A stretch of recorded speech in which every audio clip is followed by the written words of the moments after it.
A championship Saturday in the Hill City as the Lynchburg Hornets host the Washington and Lee Generals men's soccer Old Dominion Athletic Conference title game here on a sunny Saturday in November. Hello again, soccer fans. I'm Kyle Haney, excited to be with you, excited to see what's in store for us this Saturday. Always excited to work with my great friend Evan Gates. Evan Gates, it's the cream of the crop. It's the best of the best. It's Lynchburg and Washington and Lee. Oh, well, what did we expect, right? These are two teams that are just so talented, and Lynchburg has yet to lose on Schellenberger Field this season, so you know that the momentum is riding high. WNL, a little bit of turbulence to start the season, but rest assured, they've figured things out. A very powerful offense against maybe one of the best defenses in the nation. Yeah, that's the great matchup that we're going to be talking about a lot. Washington and Lee's offense, Lynchburg's defense. So much more at stake and at play because we've got a multitude of storylines. Lynchburg, you talked about having lost on the turf at Schellenberger. Washington and Lee hasn't lost a conference game this year, and this is a rematch from less than a month ago. Homecoming, a 1-1 draw between these two squads. There won't be any draws today, Evan. We'll have to go to overtime and then penalty kicks if we're still deadlocked in this one. Well, Kyle, something's got to give, and if we're talking about rematches, let's go back to last year, the 2023 ODAC Championship, where Lynchburg prevailed. It's going to be a lot of veterans in the mix. You think about those star players who have come back, whether it's for fifth years, senior seasons, a lot at stake, and we know the emotions will be high. Emotions will be high. The offense, the defense for both teams, very interesting, very exciting, and we've got statistical analysis that'll back that up too, Evan. Well, we look at these two teams and we understand Lynchburg's defense is the one to watch in this one. Goals against average just at 0.5. They have been sensational. That's top 10 in the nation. But WNL scoring at a high rate, over 2 per game, and we know that especially up front, they have the superpower, but they've got to get their stars engaged. They really do, and talk about stars. You've got one of the best in conference history, Waimi Egbe. He scores, he distributes. Had kind of a quiet game against Lynchburg the first time around. That's something to keep an eye on. Lynchburg's got multiple scoring stars in their own right, including Manzi Shalita, who's on a real heater. 4 games in a row he's scored. Well, it felt like we had conversations about how Shalita needed to get engaged, and right after that, he has been maybe the main contributor of this season. Don't forget Zach Whalen, last year's all-tournament MVP, and you understand that those guys have been in the mix before. So going out, especially on home field, it's not foreign territory for either of these teams. You just got to stay true to your playing style, and if there's a wrinkle in the first 10 minutes, how do you respond? And the strikers and the midfielders don't get all the spotlight because these defenses, these keepers are fantastic. Thomas Viscuso for Lynchburg has been playing great. It's Will Joseph for the Generals. He was last year's 2023 first-team All-ODAC selection at goalkeeper. And we cannot leave out Benji Velasquez and the rest of that Lynchburg defense.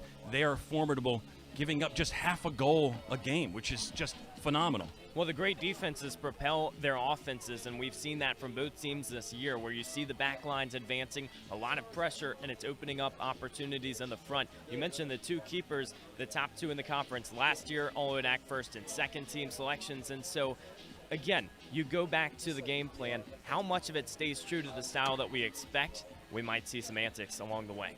And let's think about those coaching staffs as well. Don't leave them out of the storyline. Coach Shabazz, in his first season at Washington and Lee, he admitted, hey, I inherited a talented ball club, but they haven't missed a beat. And then all you have at Lynchburg on Lakeside Drive is Chris Yeager, 23rd season. He has racked up some Coach of the Year awards. More importantly, he's racked up a lot of these ODAC championships, too. Well, 11 straight winning seasons for Coach Yeager and counting, because we know that this team is just on the up. WNL in a very interesting spot heading into this year because the national semifinalist last year is not exactly a easy task to inherit, as you talked about Coach Shabazz coming into this program.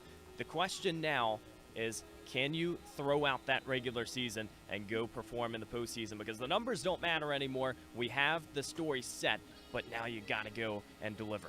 Love it. Let's see who delivers tonight. It's going to be a fabulous ball game on the turf here at Schellenberger. Sun is setting in the Hill City. We've got soccer coming up on Lakeside Drive. We hope you'll stick around. It's an Old Dominion Athletic Conference title game. Men's soccer, Lynchburg, Washington and Lee. We've got the first touch coming up next on the Lynchburg Hornets Sports Network.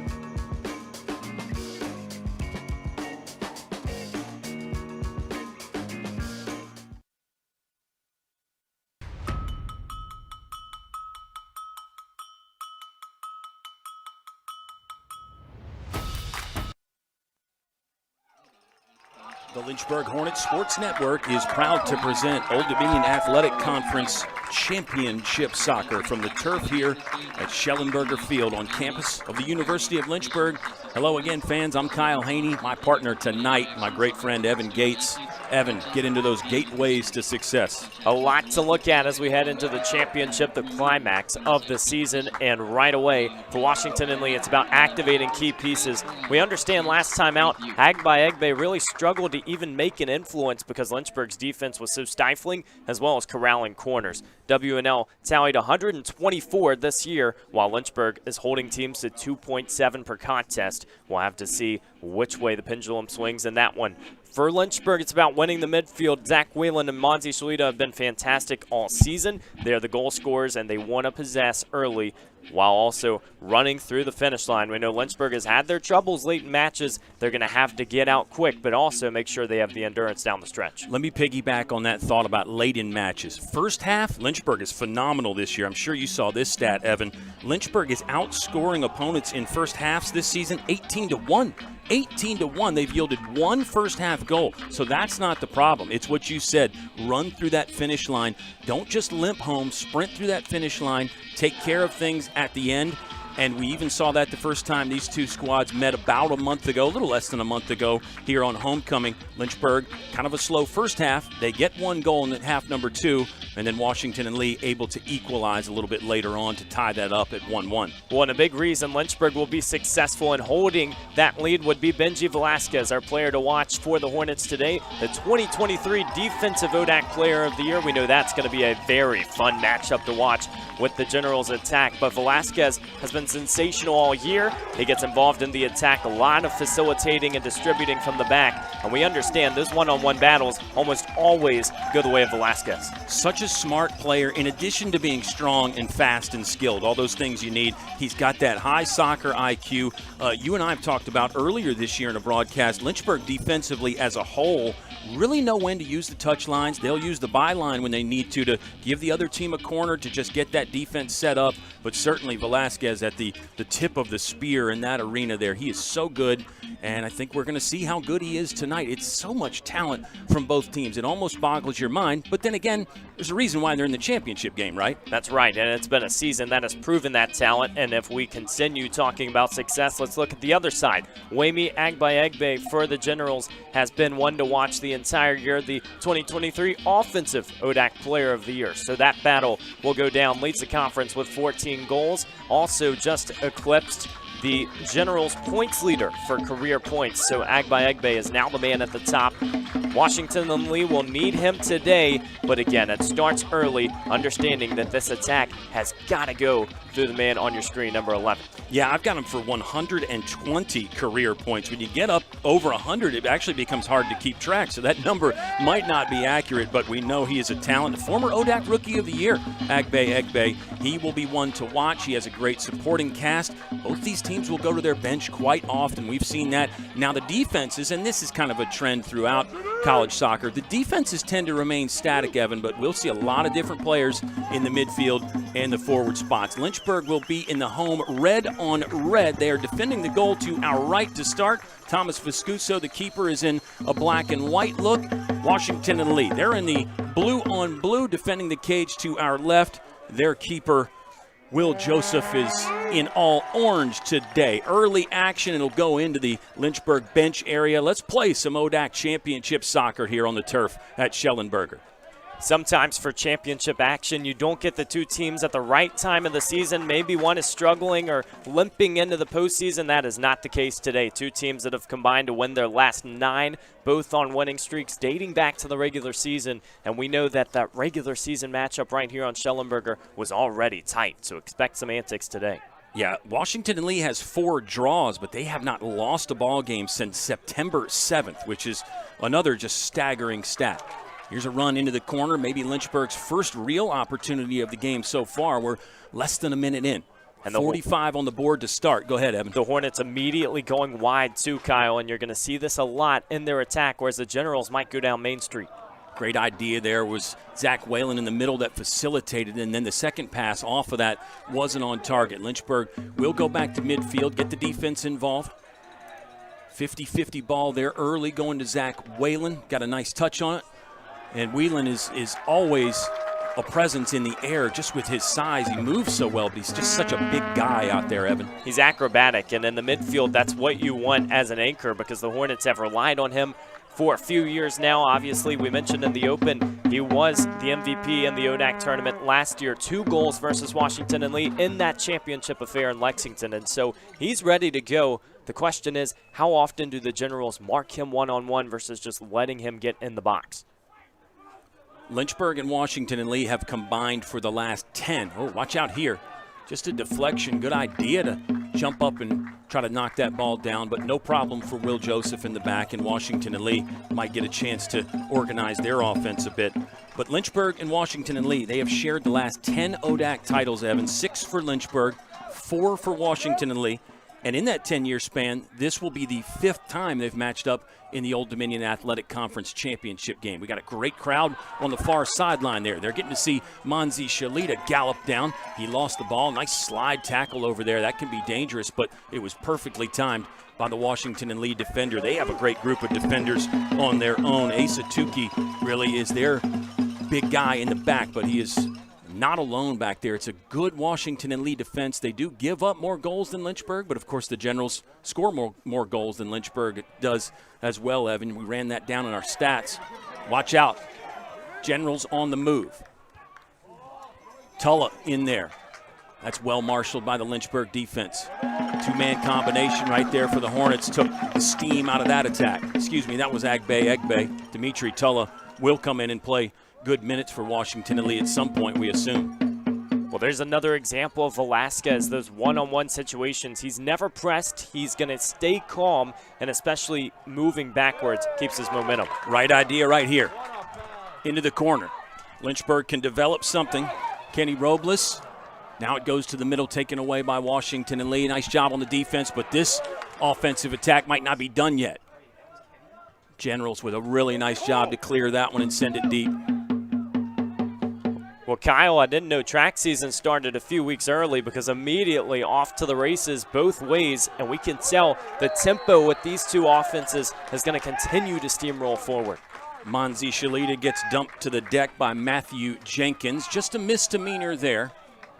It was a rough and tumble physical kind of game the last time these squads met in mid-October. Don't expect much different in that regard. And again, it's tough for a team to change their stripes now. Yeah, just enough contact there to draw the ire of our officials, who will, I'm sure, keep a keen eye on everything, because the refs know the story and what's at stake as well, and they know the history between the two teams. Not that we've seen, hold that thought here, as this is a good ball put into the box. But unfortunately, Whelan couldn't corral it or do anything with it. But the referees, they know the brand of soccer these squads like to play. They've been reffing the games all season long, and they know what happened the last time these two teams played. It wasn't a dirty game by any means. It was just two teams playing hard, playing passionate soccer. And that's what happens sometimes when you have two even sides, because you understand that the battle is going to be won in the midfield. Some of those 50-50 balls, trying to maintain possession. And so for a match that featured 6 yellow cards and 29 total fouls, you have to expect more of the same today. I would think so.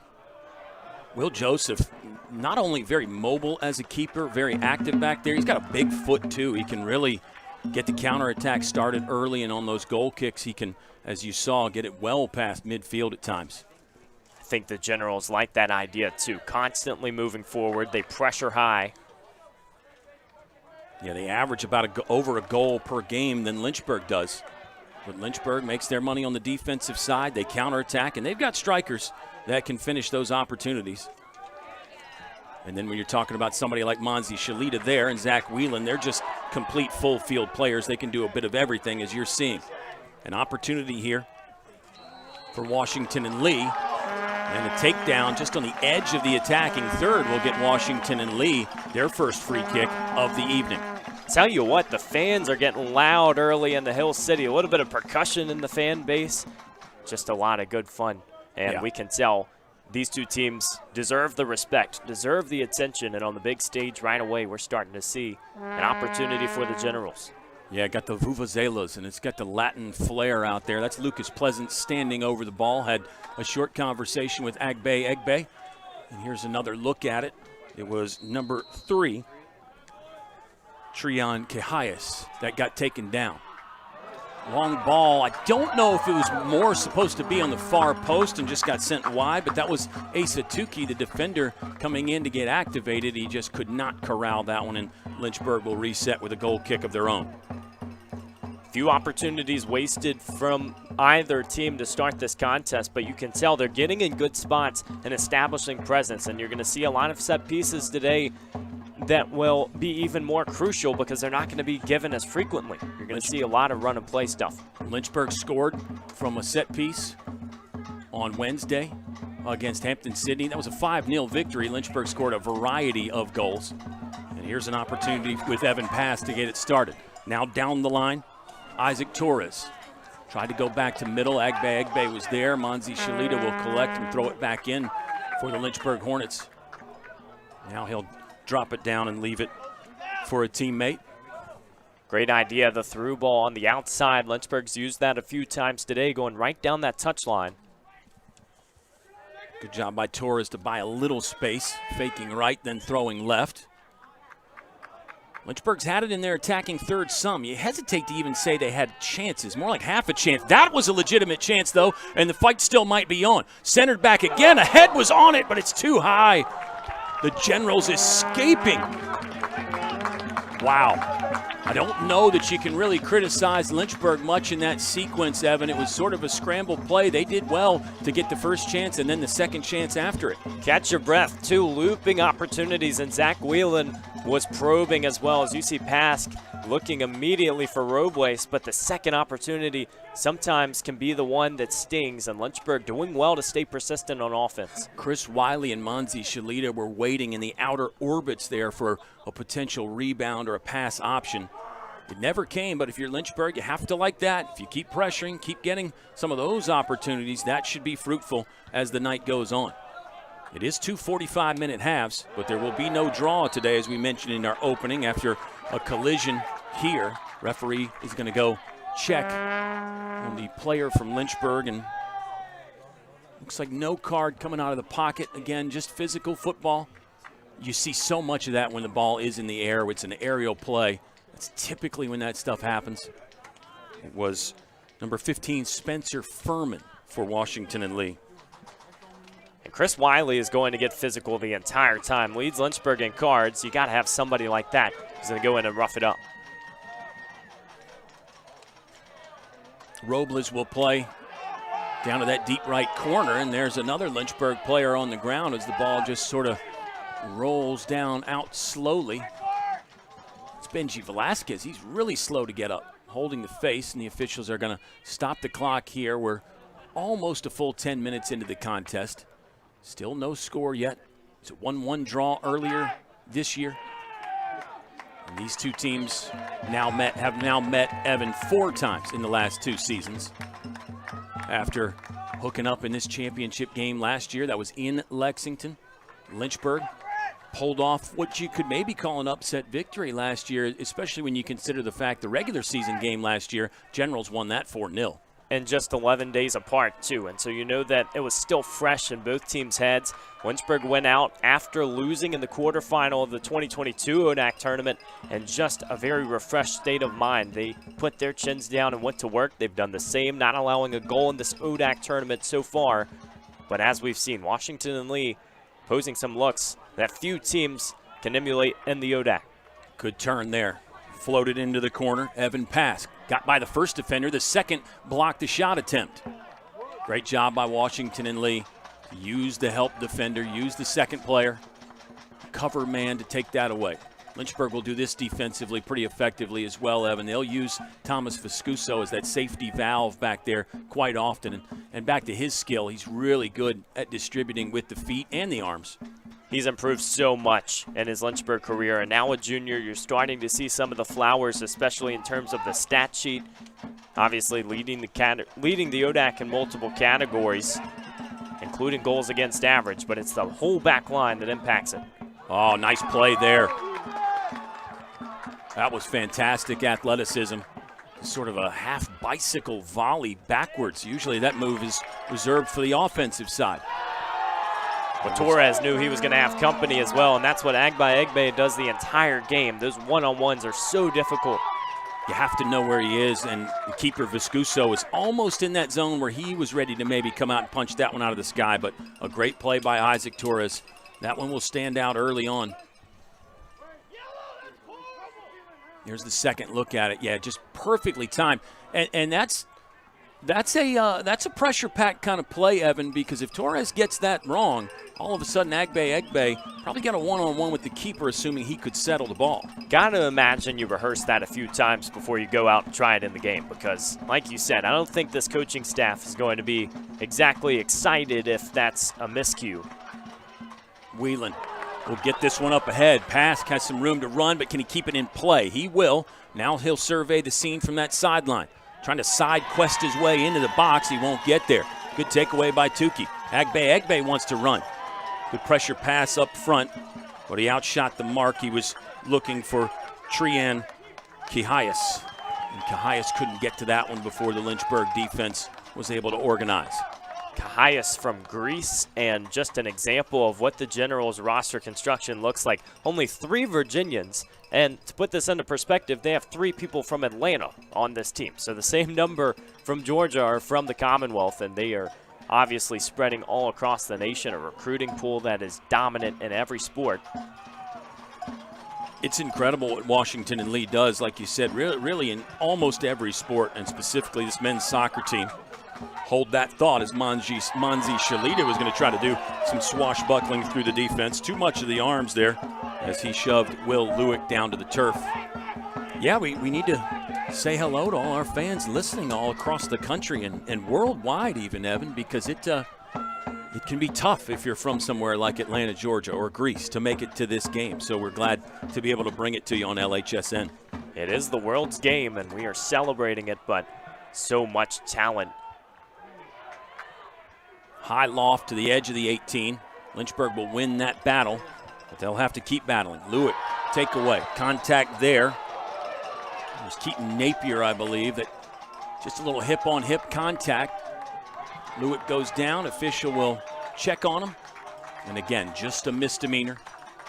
No felonies yet for either team. Lewick is essentially swimming around the turf. He's just lived in these calls, and you're going to see he's going to be physical. He wants to earn these calls, and WNL getting another set piece in the right position. They connected for a cross the first time, just didn't have an effective shot. We'll see if they can get it now.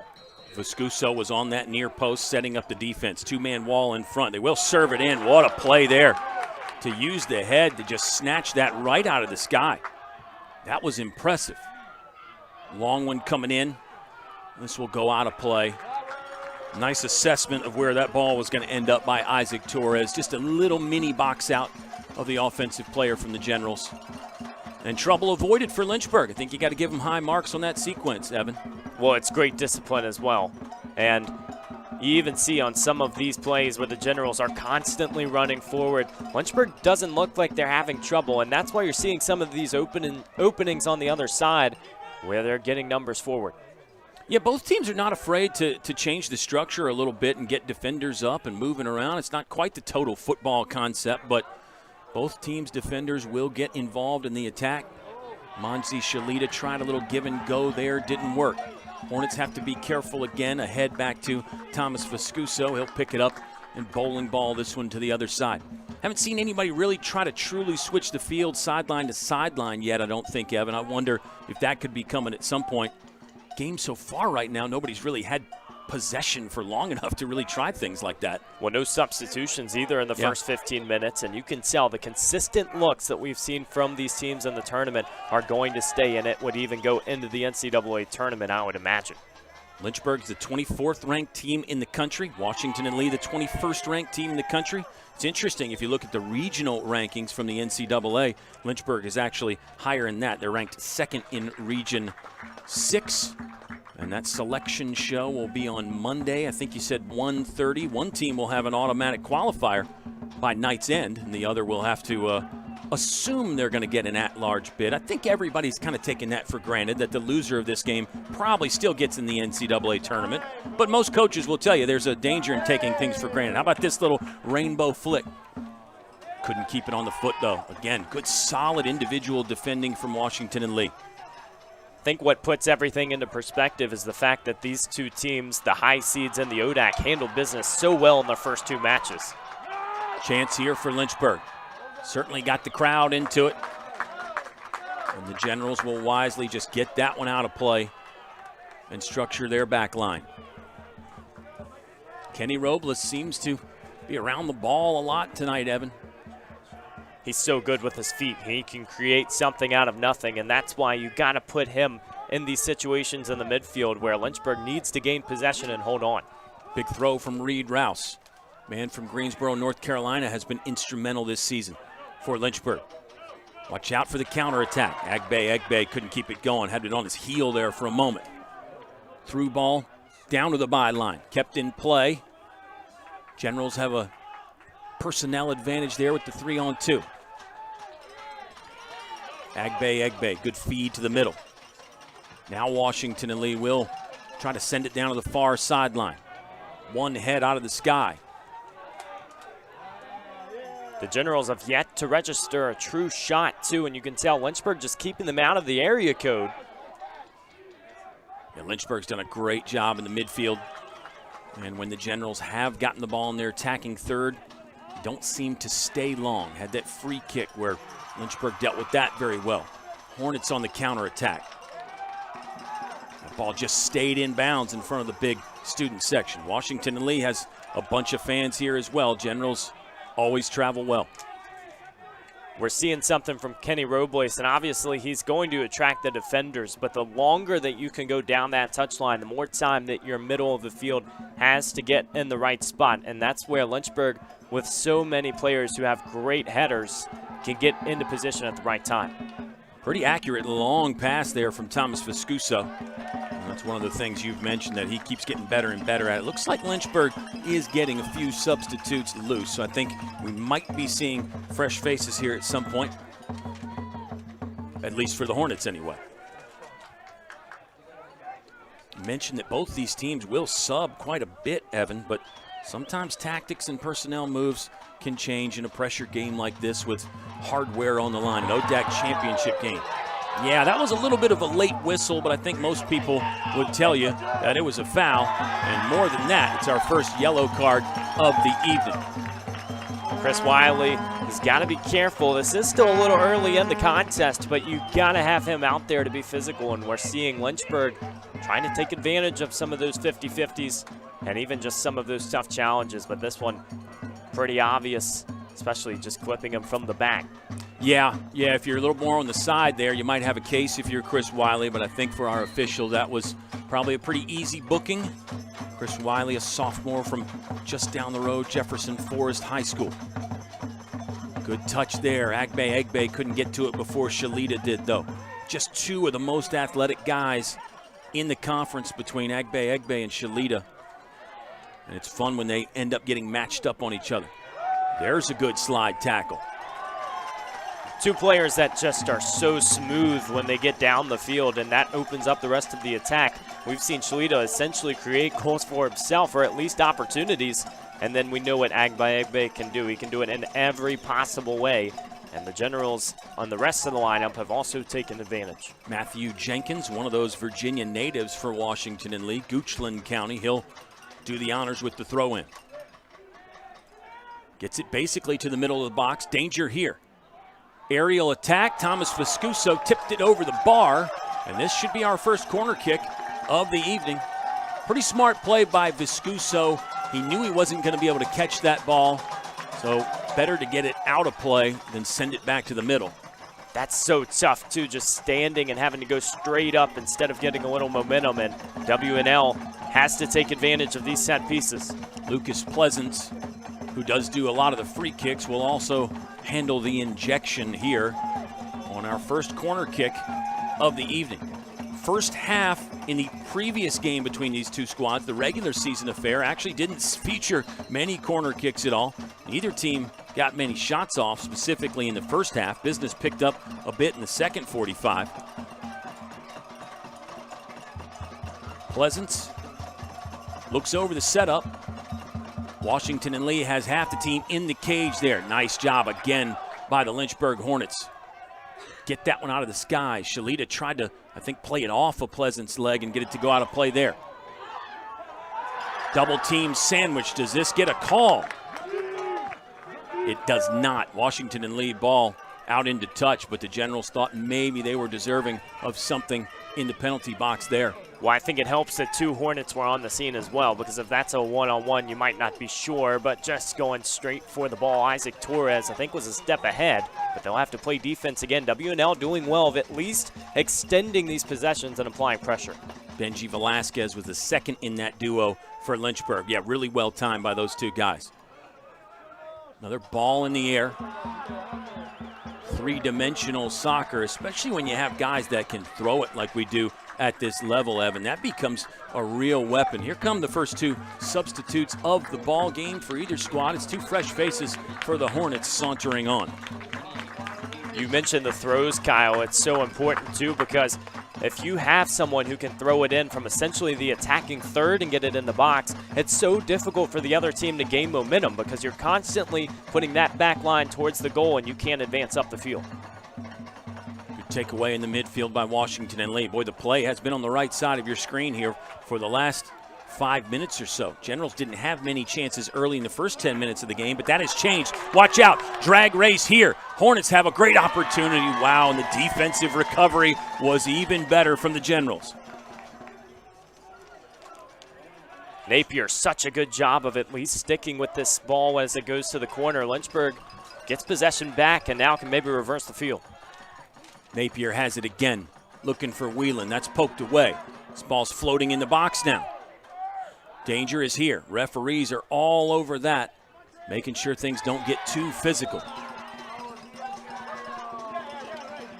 Hornets will now use the back line to reorganize again. Exciting stuff here early in this one, Evan. We expected that. Sometimes teams will just jab and feel each other out, though. I don't think that's been the case here in this one tonight. Not at all. Go ahead and throw that trademark punch in the first few minutes, and it's been so entertaining, I think, because it's been so disciplined. We're seeing these 2 teams doing well in possession, having to earn the ball back on defense, and we've just seen these long stints where both teams are trying to test the keeper.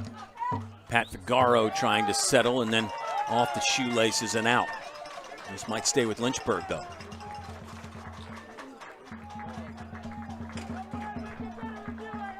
It will stay with the Hornets on this near sideline. Here's another example of a long throw, too. WNL employed it. Well, Velasquez will try to get it in the box, and it might not even reach the middle. You might just set something up, sending some of the front players forward. Deep throw. A trio of Hornet would-be attackers there. And how about Will Joseph? Said he was active. He knows when to pounce, and that was perfectly timed to get 2 mitts on that and possibly start a counterattack here for Washington and Lee. Matthew Jenkins was the point guard on that one near sideline right. Now the Hornets have it back. Well, look how quickly WNL tried to spread the field as well, and it starts on defense. Everybody's packed in the box. Well, they're so quick to get to their spots. The Washington and Lee average is just over 2 goals per game. You don't get there if you don't have some counterattacking, some speed. Yes, you're going to have some normal composed buildups as well, and you're going to score on those set pieces some too, Evan. But it's a Washington and Lee General team that does not mind using their speed. Well, lots of consistency in ODAC play as well, shutting out 6 ODAC opponents in the regular season slate. Figueroa just barely keeping this one in play. Tried a little give and go that Washington and Lee actually stopped, and then he had a chance to get it back. Now here comes substitutes for the Generals. It will be number 6, Dimitri Tulla, and number 9, Buster Kuig.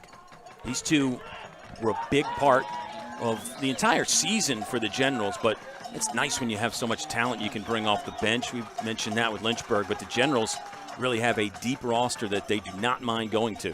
You feel a little more comfortable as a coaching staff that whatever point of the half, you're still going to have numbers out there that can contribute, and know what's going on. Now the question in a match like this, where there's so much energy on the field, you can't waste even seconds on the field not knowing your spot, not knowing the assignment, and so everybody's got to go right in with the right mindset. Great point. And that's that soccer IQ piece too, because sometimes the spot and the assignment will change in the blink of an eye. Fast move down the sideline, solid tackling from the Lynchburg Hornets again. Individual defending tonight has really been outstanding from both teams. Velasquez is just a vacuum on that back line, and that's why he was the Defensive Player of the Year. We've seen he's going to have Agbaye up front multiple times throughout this contest, but even out on the wing, he just suppresses every single threat, and it feels like WNL is going to have to do it by committee and might take an assist or two if they want to find that goal. Yeah, Velasquez, one of those true sideline-to-sideline defenders. And he'll get up and get involved in the attack as well, but you know his true value is back there on the defensive side for Lynchburg. Hornets will relieve the pressure again, back to Viscuso. Looked like Agbaye thought about putting his foot in the ground and sprinting after that one. Good job by Viscuso again to distribute, gets it to that far sideline. Now Lynchburg really is switching the field some, Evan. Well, you just see other options, whereas the Generals have the attack in the forwards. Lynchburg also uses their attack out on the wings, and they have shown it with Figueroa. Good battle there between Velasquez and Agbaye. And Wayme Agbaye didn't quite get the touch that was required on that one. You know, we said Washington and Lee needed to try to get him involved a bit more. He's got some touches tonight, Evan. It seems like he's on an island a lot, though. And, I mean, maybe the rest of the midfield and the strikers aren't running the overlapping runs and some of those other things that he might need to really get the offense cranked up the way he can. Well, it can be so difficult because against a backline like Lynchburg, you're not going to have many set opportunities to get Agbaye involved. It's going to have to happen in the natural run of play, and this game just keeps on going back and forth throughout the field, and so he hasn't really established his position up front. And then you got Benji Velasquez, who is going to relieve even the nth part of the threat, and we know that WNL has got to keep searching. Yeah, fabulous point on both accords, though, because when you do run that counter-attacking style, it's not going to be a setup structure. He's not going to be in the same place, and the teammates aren't going to be in the same place either. So really a valid point by you, and Velasquez obviously paying some special attention to a guy that the entire conference knows very well. Whelan, good touch there. Back to the middle. Perfect setup. Shalita will fire. Oh, and it was awfully close. An excellent opportunity for Lynchburg. You have to say the best one of the contest so far. Monzi Shalita stepped into it from 16 yards, but the shot sailing just high. You said it perfectly. Best chance of the game so far. Monzi Shalita playing laser tag and just a couple feet over the crossbar. But what the Hornets do so well is that they attract all the pressure. You see Whelan, it's the extra tap to Shalita, who was just waiting. And now the Hornets can start to sniff it a little bit more. Yeah, fabulous team concept soccer right there. Really good stuff from Lynchburg. And you have to feel good about that. Because we've got 16 and a half minutes to play in this first half. You have to feel good about that. You have to take some confidence away from that. But you also have to execute the next one, or at least be ready to execute the next one. Ooh. Yeah, a little wild there in the midfield. That's going to be the first yellow card for Washington and Lee this evening. And a little tap on the official's shoulder there from Lucas Pleasance. I think that was one he knew. That seemed from the body language that he gave the old, yeah, I got him late there. Well, referee's hand was in his pocket right after the whistle escaped his mouth. And you know that this is going to be a back-and-forth affair when we look at cards, we look at calls. But as you see right here, not much you can do. And just another testament to the speed of Kenny Robles. In isolation, he is so good. That's a great point, too. Whelan trying to climb the ladder there. Figueroa will settle. Back to Whelan now. He'll look over from just outside the box, looking for Shalita, who had a chance. Lynchburg still with chances. Good job by the Generals to clear, but the job's not done yet. Chip shot. Hornets were looking for a through ball, elevated, but nobody made a run into that one, and Will Joseph will come out from the cage to relieve the pressure. Well, an example of how good these defenses are performing is just looking at some of the passes. You're not seeing many longer passes, especially from out on the wings. Lynchburg has had to connect the dots short. Play on. Look at Shalita. Had it on a string to Figueroa, and then Tukey at the end with a good left boot to just one more time for Washington and Lee. I keep saying relieve the pressure, but that seems to be what the Generals defense has had to do quite a bit tonight, Evan. Well, this game is happening in runs as well. We mentioned that the Generals had most of the possession in the attacking third for about a 10-minute stint. Now it heads the other way, and Monzi Shalita a big part creating space. I think that's going to give him more confidence. He's a guy never short on confidence. Monzi Shalita, willingness to run, and he will run the entire field. Byline to byline, sideline to sideline. He'll do some defending, and we know he's a clinical scorer. He's tallied 4 in the last 4 games, 1 goal each in the last 4 consecutive contests for Monzi Shalita. You mentioned in our open that Lynchburg needed him to get hot. He has done just that. Well, and the consistency, too, isn't always guaranteed with a lineup that truly does it by committee. Think about last season for Lynchburg and Luke Mega headlining that attack. He was that guy you wanted to look for. Now the Hornets have had to try to figure it out. And we're seeing Monzi Shalita and Zach Whelan, even throw in Chris Wiley, share a little bit of the wealth. And so the opportunities now are so much better for Lynchburg because defense has got to show them respect. Lynchburg 18-3-2 last year. They were the Old Dominion Athletic Conference champs, beating this General squad in Lexington. Lynchburg got bounced out in the first round of the NCAA tournament in PKs. Washington and Lee, meanwhile, parlayed their trip to the postseason all the way to the NCAA semifinals. So it's interesting because we put a lot of weight and a lot of gravity on this game tonight, Evan, and it does matter a lot, but it doesn't mean that your postseason is completely wrecked if you don't win here tonight. It can be a springboard, and some coaches would tell you it can just be one other game as well, as Viscuso sends one deep. Shalita tried to settle with the bottom of the foot but couldn't.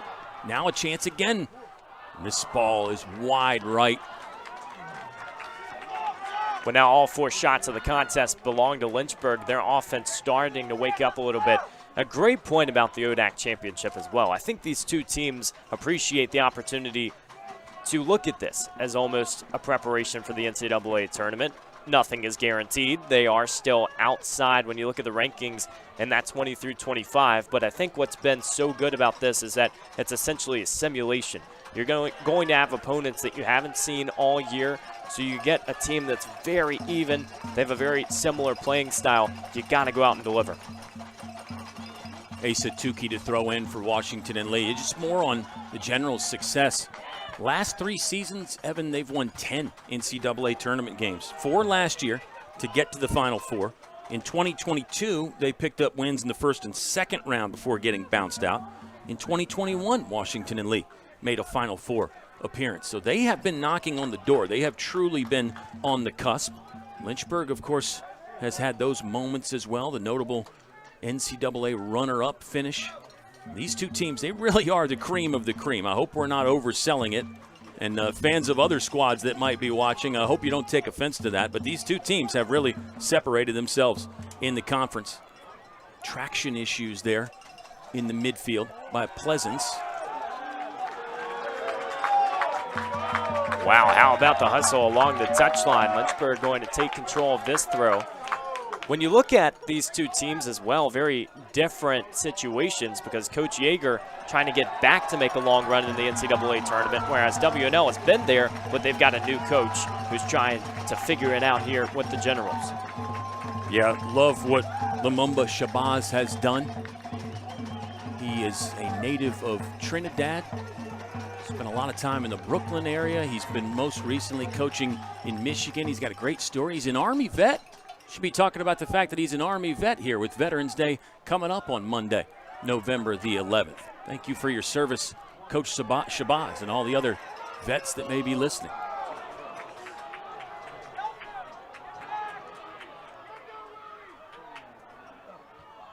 The back and forth nature of this game, Evan, it's giving our camera operators a workout the way they have to just pan left and right and back and forth basically all night. That's right. Feels like a basketball game at this point, and we have seen it with some of those attacks starting. You think about Keaton Napier for Lynchburg. He's constantly going on those runs, even if it's just him trying to string it out. Good takeaway there from Lynchburg, at least at first glance it was. But an infraction is going to give Washington and Lee another free kick in a very dangerous spot. Official's going to have just a short word with Lucas Pleasance, tell him where he wants the ball. Now he'll probably back this Lynchburg wall up slightly. This is what's so dangerous, too, about WNL, because they haven't had a shot today, but this is the third set piece in a very dangerous spot. And so if Lynchburg has all the attacking in the world but still can't capitalize, it doesn't matter. It's still zeros on the scoreboard. Sophomore Dimitri Tulla, senior Lucas Pleasance, and then the senior Wemi Egbe, all standing in conversation there over this ball. So we'll see who starts it. Could be some misdirection, some window dressing up front, and then a potential shot attempt. Lynchburg with the 5-man wall set up. Here we go. Egbe ran through. Pleasance, left foot, hit that aforementioned Lynchburg wall. Nice job by the Hornets, really, again, Evan, to hold their nerve in what could have been a potentially bad situation. I don't know if the Generals dislike their execution, but the chances that they've had on those free kicks have not gone their way just yet.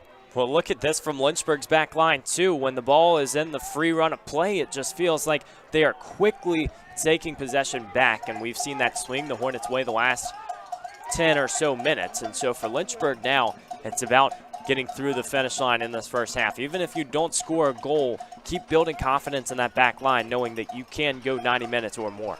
Yeah, under 10 to play now, actually under 9 in half number 1. We are coming to you from the campus of the University of Lynchburg. Schellenberger Field. This new turf here, not even a year old. Thick footing's been good, but I mentioned a few traction issues. No problem there getting the torque and the accelerator going. Another Lynchburg run, the athleticism, both these teams. I mean, again, we can talk all night, and we should, about the soccer IQ and the feel and those things. These teams are fast and strong too, Evan. They have a great balance as well, because we're seeing whoever is on the field, and fitting now as Lynchburg puts in a slew of substitutions, they're finding ways to get the ball in the right spot. It starts with the wings and the speed out there, but don't forget that power in the box with somebody like Benji Velasquez or Zach Whelan. They might be going up on this opportunity. Big throw coming. It'll start in lane 5 of the Dr. Jack Tom's track here. Well timed by Washington and Lee. They'll have to play another aerial one.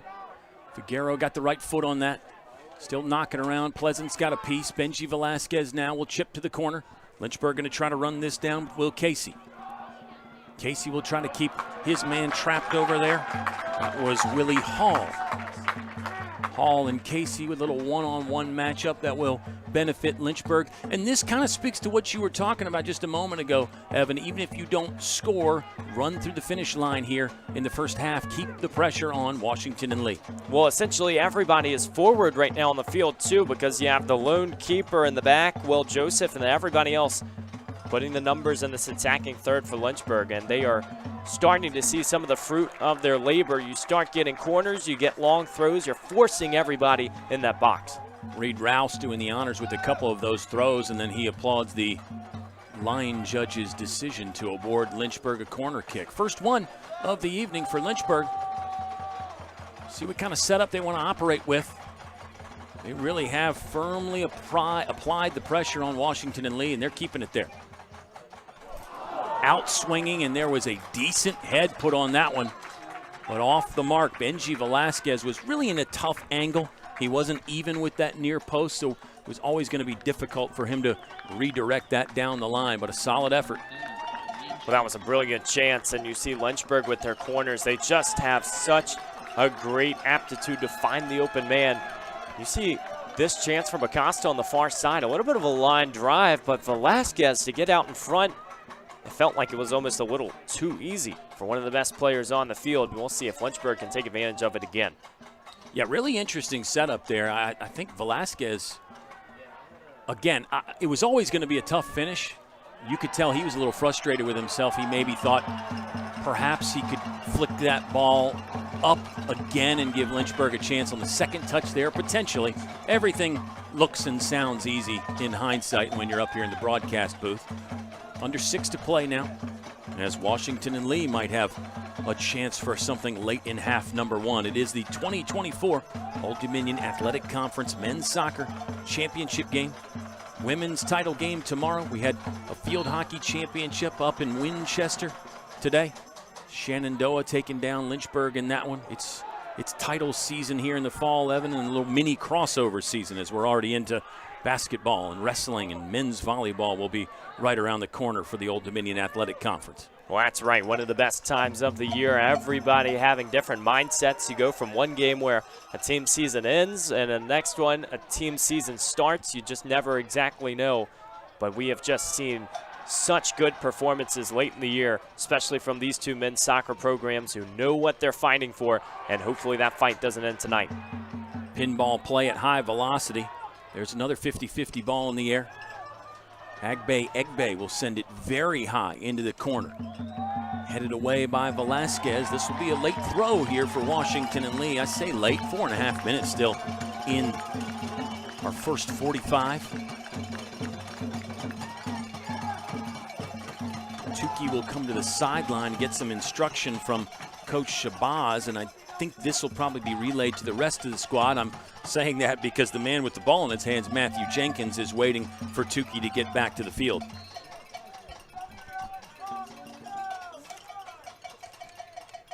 Good throw by Jenkins. That was dangerous there. That's what you want on those throws. Use the header to flick it along the line and give the second and third players a chance to touch. Well, Isaac Torres on this back line for Lynchburg has been so crucial, just quick reflexes. Dangerous here for Washington and Lee so far. Jenkins has it back, moving swiftly to his right. That one's bounced out of play. It'll be another Washington and Lee corner kick, their second of the evening. This would be such a sting at this point of the first half. We've seen such balanced play from both of these squads, going back and forth, set pieces either way, but for the Generals now, you can tell they're going to get very calculated with this and essentially just crowd the keeper. Everybody's starting on that line with Viscuso. They're putting about 6 or 7 right there. Hall will do the honors on the corner kick. Tulla will move closer as possibly a short corner option. You've got basically, as Evan said, the rest of the team on the Lynchburg goal line right now. Bar, a midfielder and a defender. Up, Viscuso reached for it and whiffed. Dangerous here. Egbe took a big swing, kind of a karate kick style. Viscuso sighted that one well, ran into it. Now he'll hustle it away. Lynchburg maybe with a counter-attacking opportunity with under 3 to play. Tulla back playing defense. He lost that, tangled up. Lynchburg wants a call. There is a call. It's going to be against Lynchburg. Will lead to a free kick there, as you saw the keeper, Will Joseph, set it down outside the box and start directing traffic. Interesting exchange there. And let's see it again, Evan. Look at the pace from Cesar Acosta, and yeah, maybe gets that right hand involved, but initially in transition, it looked like that call was going to go against the Generals because Lynchburg, inciting and injecting pace so quickly, goes right back to Viscuso. Dimitri Tulla was the one for the Generals with just a slight misplay. He is a very talented player. That one, I think he just slightly mistimed it and had to be breathing a sigh of relief when he found out the call was against Lynchburg. I agree, and kept his body in the right position as well. Even if you lose possession or you're in a dangerous spot, just don't give up anything cheap. And for Acosta, he had to move essentially all the way around his body. Lynchburg held off the scoreboard momentarily. 90 seconds to go in this first half. Have to imagine this is how it's going to be through 45. Yeah, we'll discuss quite a bit at halftime, but I'd love to get your observations and opinions on how the game has gone. I mean, it's a 0-0 draw, and in a lot of ways it feels like a true draw right now, a true stalemate between these two teams. I think if you're a Lynchburg fan, you might be saying, well, we've had the better chances. If you're a Generals fan, you're probably biased saying, no, Washington and Lee's had the better chances in this one. Let's flip a coin right now. That's right. The seesaw has gone in both directions. I think Lynchburg's best chances come from either Benji Velasquez on the header or Monzi Shalita with a line drive earlier. But W&L on their corners looking very smooth, especially when they can get bodies in the box. Yeah, I think they'd love to get another one of those. Maybe that's an obvious statement. But I think Washington and Lee really does feel good about their corner chances. Under a minute to play now in half number one. It's an Old Dominion Athletic Conference championship game. A lot on the line tonight. Lynchburg's tradition of ringing the bell when a team wins a title could continue tonight. If they're going to do that, they're going to have to beat a team with plenty of tradition, their own. Generals from Lexington are a stiff test for anybody, and we have seen that tonight. Under 10 seconds to play. Watch out. The countdown is on, but the Generals keep fighting hard. Good clearance by Lynchburg initially. Tulla, maybe another chance. Egbe will fire. Viscuso decided to use the foot to settle that one. Some frustration there. Don't think he was thrilled with his defense. We have reached halftime. No damage yet. Lynchburg, 0. Washington and Lee, 0. Evan and I are back in just a few minutes. We'll collect our thoughts, give you some analysis, and get you ready for half number 2. 2024 ODAC title game. You're watching it live on the Lynchburg Hornets Sports Network.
If you like being close with your professors, if you like being in small classes that help with one-on-one, if you like being in positive communities that help you train your weak points and strengthen your strong points, then the University of Lynchburg is a great place to go. You can never go wrong with the amount of help that they offer, the amount of self-sacrifice that other people will put in for you. It has a beautiful campus, it has dedicated teachers, it has nice students, it has fun activities, and it has plenty of things to do.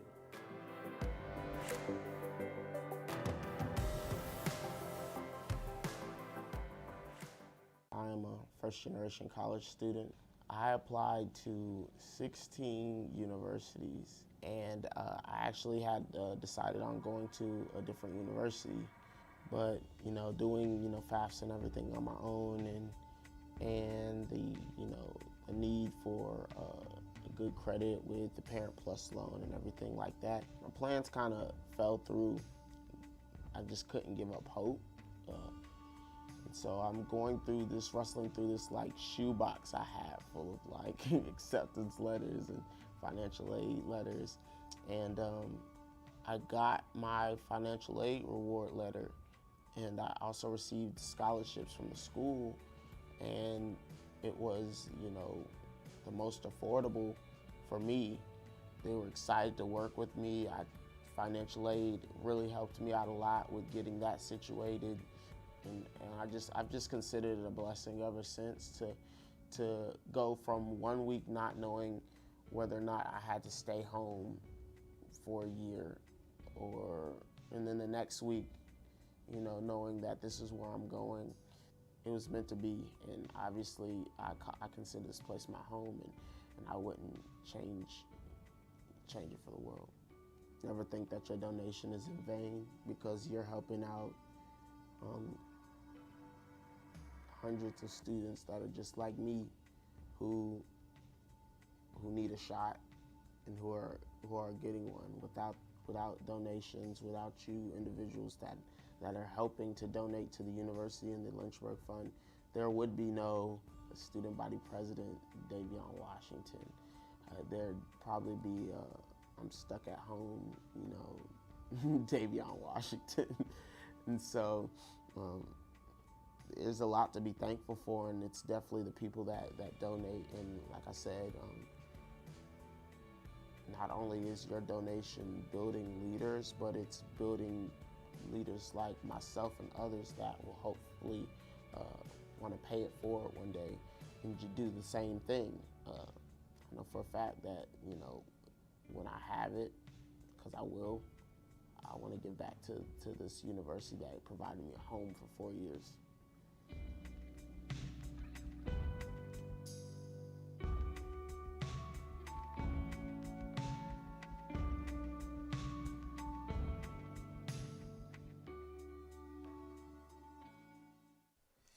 When you come to the University of Lynchburg to earn a master's degree in athletic training, you'll spend time in the classroom, but you'll also spend a lot of time in our top-notch facilities, learning from athletic trainers and working closely with our student athletes.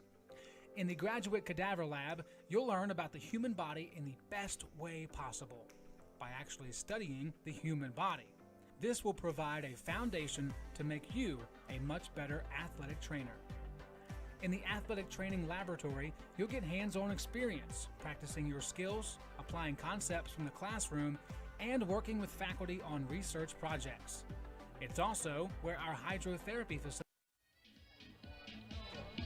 Welcome back, soccer fans. A view inside the press box. I'm Kyle, he's Evan. Our team is incredible tonight. Hopefully we can meet some of them. We have really seen a fun first half of soccer, Evan. We knew it was going to be close. We didn't expect anybody to jump out to a 3-0 lead or anything. Are you intrigued or surprised that nobody has drawn first blood just yet? Well, I definitely don't think we have surprises. These are two teams in the conference that belong at the top, seeds 1 and 2, but we have seen them truly trade blows at a pretty even rate. And we know that for Lynchburg, I think you see some of these chances. You're saying, wow, how haven't they converted? Well, the Hornets aren't the only team boasting a good defense. Both squads have been very impressive, and I think overall, even if 90 minutes isn't enough to settle it, it comes down to some of those 50-50 plays, the hustle plays in the midfield. Yeah, you and I have talked about in previous games, you have to win the first 50-50 ball, then you have to win the next one, and you have to just keep doing that. You can't ever give up on it because it's so competitive. We have seen very little just slow down soccer. It's been up-tempo, it's been run and gun stuff.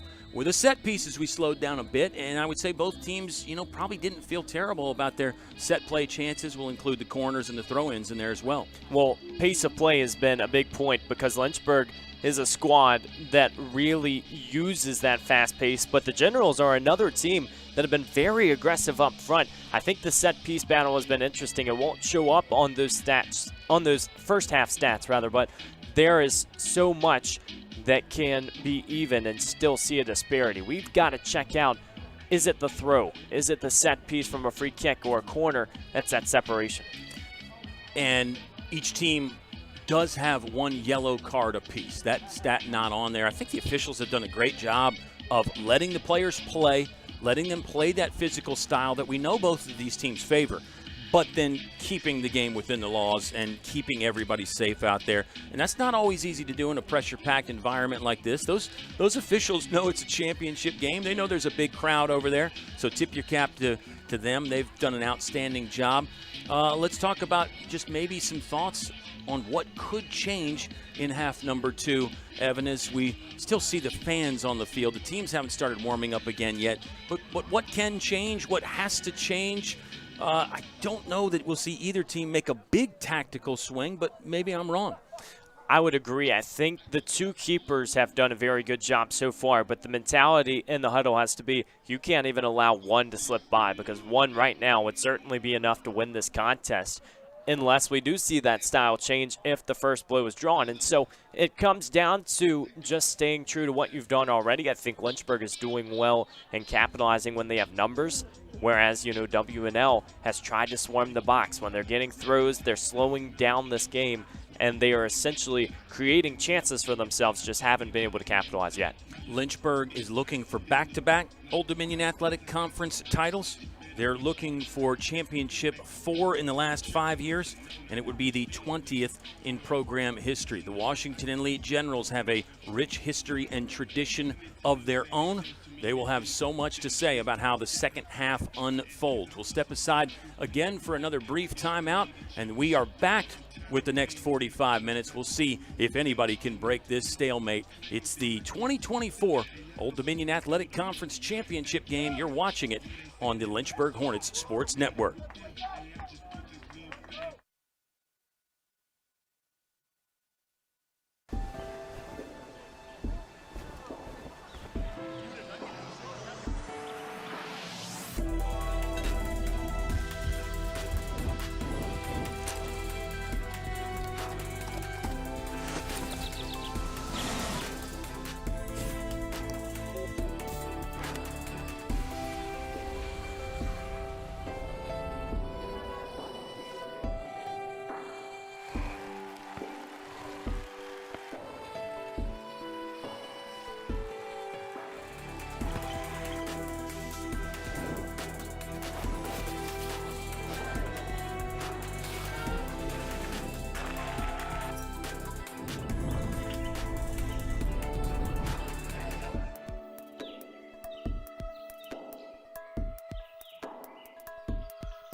Today's a rough day.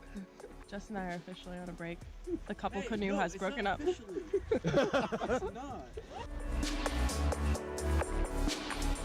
How you feeling? Living the dream. Just canoeing. That's the Mexican side behind me. The U.S. is that way. So far, we're all still alive. I really want a peanut butter and jelly sandwich. Woo! We did it! Kind of.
A championship Saturday that started with a setting sun. It's now fully nighttime here on the turf at Schellenberger Field. It's the University of Lynchburg hosting the Washington and Lee Generals. Generals were 6-0-4 in conference play, Evan. They did not drop a game, but Lynchburg 7-2-1. That got them to the top of the table, the number 1 seed. And we've got 45 minutes in the rear view, 45 more in the windshield. If that's not enough, we'll have 2 10-minute overtime periods. It's not golden goal. You play both the full 10 minutes. And then if that's not enough, then we go to penalty kicks. That's a long way away, but gosh, that first half, you start thinking about PKs a little bit after a first half like that, don't you? Well, that's right. I don't think the two teams on the field want to have to go to penalty kicks. They'd like to get it done now, but I agree 1,000% with how well we have seen both teams just stay balanced and composed. This is a Washington and Lee squad. You talked about them going undefeated in conference play, 4 draws. Well, they had 1-3 to start the season. You get Johns Hopkins and Catholic back-to-back in those first 2, and so you just know that they have been battle-tested. They've been in this environment before. Now the question becomes, can you ride out that momentum in the biggest game of the season? Interesting comparison there, too, with Lynchburg. Lynchburg starts the year 0-1-2. Some of that is both squads are playing pretty stiff competition early in the season. That's part of that, right? But I think both coaches thought the starts were a little bit slow, but obviously both teams have picked it up. Lynchburg's unbeaten since September 28th. They're 9-0-2 in that stretch. 9 wins, no losses, 2 draws. Washington and Lee has won 4 in a row, and they are unbeaten since September the 7th. Some early activity here on the sideline as our official is not ready to restart play just yet. Both teams had some chances in the first half. Quality of the chances is debatable, Evan, but both teams can truly say that they had some pretty good looks in half number 1.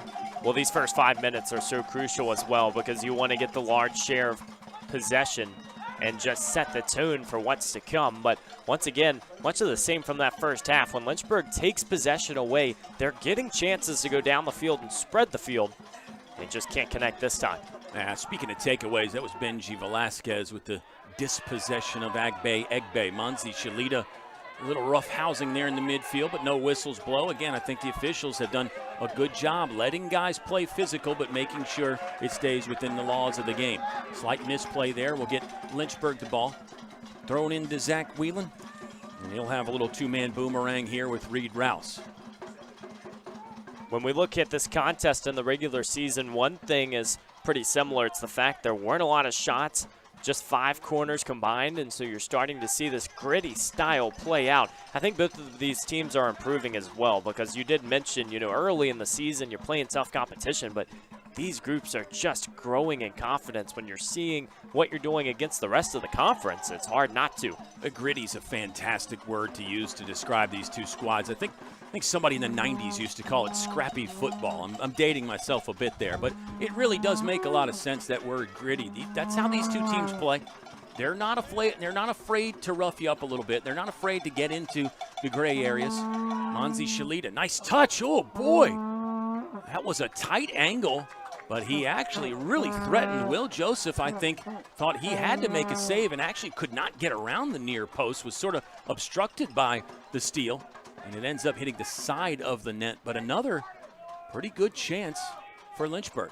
We flirted with the side of the goal, and I think with the body language after that shot, he thought he should have had it because it looked like it was such a small window, but that's what Monty Shalita does in isolation. That's why with those long strides when he can get out, he's so dangerous. I think a really good play to try that right there, too, because it's going to be tough to settle with the defender breathing down your back there. So take a rip, aim for that near post. Maybe you get a rebound off the keeper. Maybe you just happen to sneak one through. It's another one that you have to file under a legitimate chance for the University of Lynchburg. But we're still deadlocked. 0s apiece. Whelan using the hips and the shoulder. Yeah, there's the drums and the cowbells and the Washington and Lee section making some noise. That's a lot of fun. That's right, getting a little extra percussion. You don't always see that throughout the season for Lynchburg, and really giving us truly a professional feel to this game. It feels like the product on the field's been pretty good. Well, everybody else enjoying the time as well on a beautiful Saturday night. Tulla had a touch there. He did not start the first half, but he is starting half number 2. He really impressed me the first time around these two squads met. Dimitri Tulla actually did not score the goal. The lone goal in the regular season affair was Ryan Sharp, a first year from Connecticut who comes off the bench more often than not for Washington and Lee. I'm not sure we've called Ryan Sharp's name yet tonight, though, Evan. Doesn't mean he won't make an impact again against Lynchburg. Well, just a few minutes in that first half, but WNL, as we've talked about, so versatile with their roster. They've started 20 different players this season, but as we've touched on, you only have 11 on the field. It feels like it's been the same 11 more often than not for the Generals, and so interesting to see in the second half. Do the subs wait, or is it still a very formulated approach from the coaching staff? Great point by you, because you have the depth. You've been using the depth. It doesn't mean that that will continue in the playoffs. Sometimes coaches are fact-finding and working on the combinations in the season, and then when you get into playoffs, you do settle on maybe not 11, but maybe closer to 14 or 15 player rotation. There's one in the box again, picked out of the sky nicely. Lynchburg defensively does so good using the head on those balls. And how about this? Speed from Manzi Shalita down the sideline. He'll angle in. Options. That felt like a dangerous challenge, and the officials agree. Looks like he is reaching for a card. Asa Tukey, one of the best defenders in the conference. He was aggressive, and in the officials' estimation, a bit too aggressive. Well, had to hold your breath for a second because that was a little bit of a dangerous challenge with Shalita moving forward, and obviously it will be carded, but a situation where if that challenge isn't made, you don't know how far Shalita gets because Evan Pask on the other side of the field had lots of ground to cover with empty space. I think Tukey felt like that was the only play he had to try to stop a goal-scoring opportunity. On the other side, you might argue it's worthy of more than a yellow card, but Tukey will stay out there. Second yellow for Washington and Lee as a team. Lynchburg has one. There's still no score yet, as Lynchburg with a free kick coming. Probably too far to score here for Kenny Robles, but he can get something going or not. That one is deflected down. Lynchburg will try to organize now. Just outside the box. Washington and Lee, a good job to punt it away and play the field position game. Oh, Viscuso is going to have to do a bit of wandering away from his net. On target to Whelan, though. Good job by Zach Whelan to get to the midfield and find that one in the sky. Nice composition to keep it in, and now Lynchburg might have numbers the other way all around. Good defense from Lynchburg. Sure is, to the middle. Nobody there for Pask.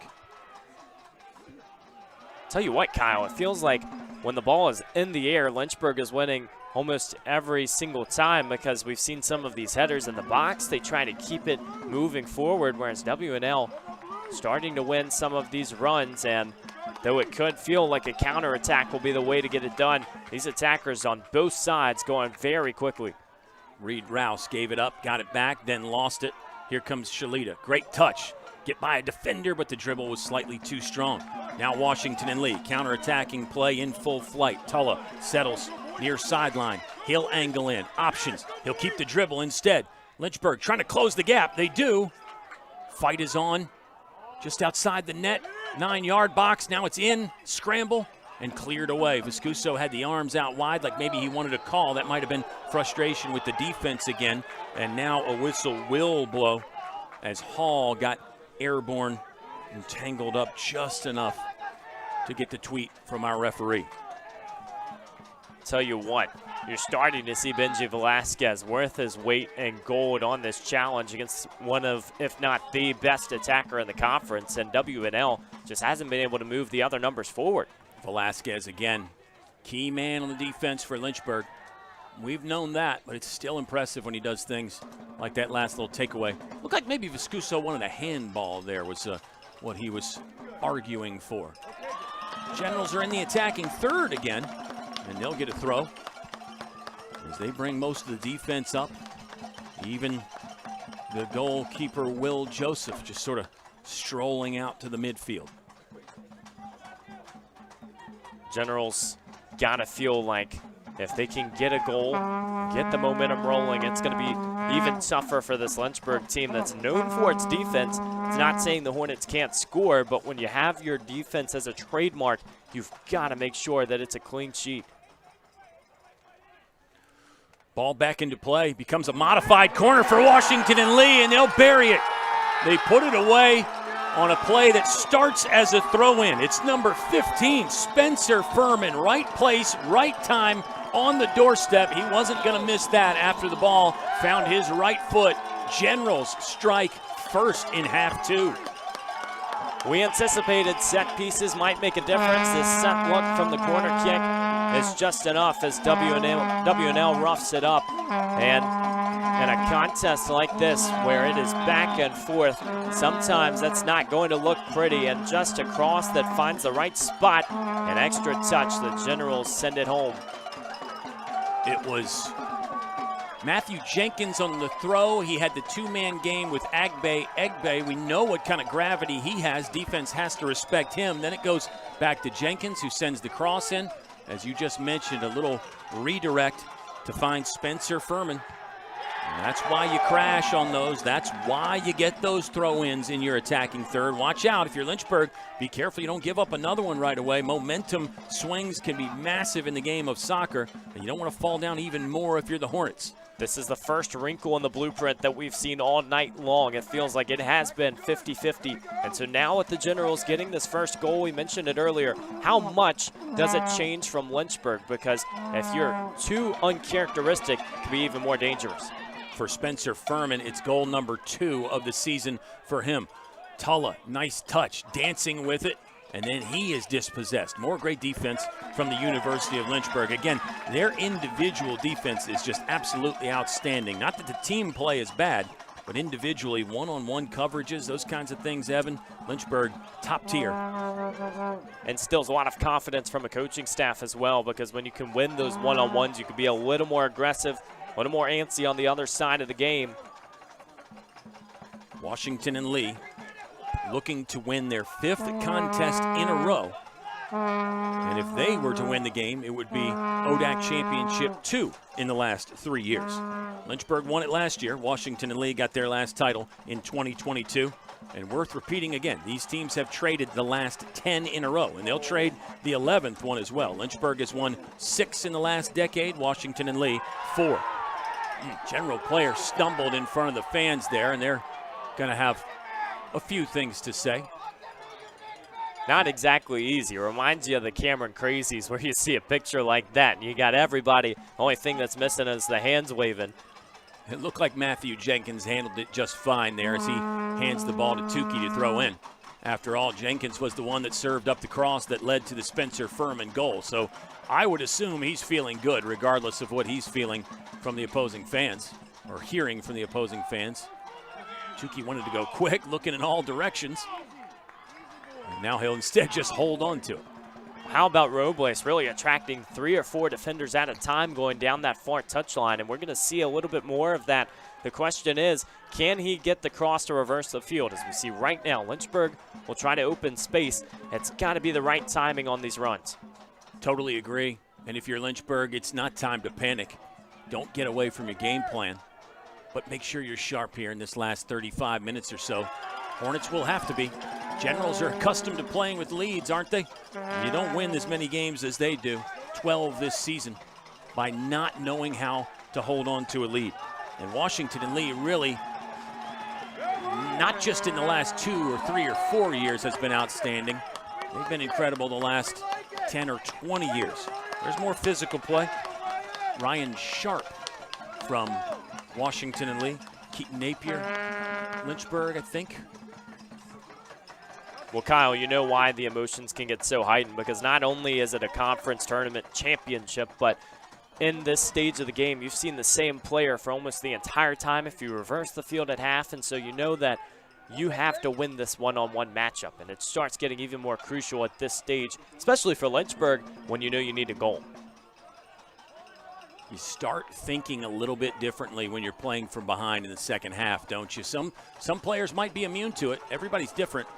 But I think most guys will tell you you do start thinking and playing slightly differently, even down just the one goal. That one hit the side of the head.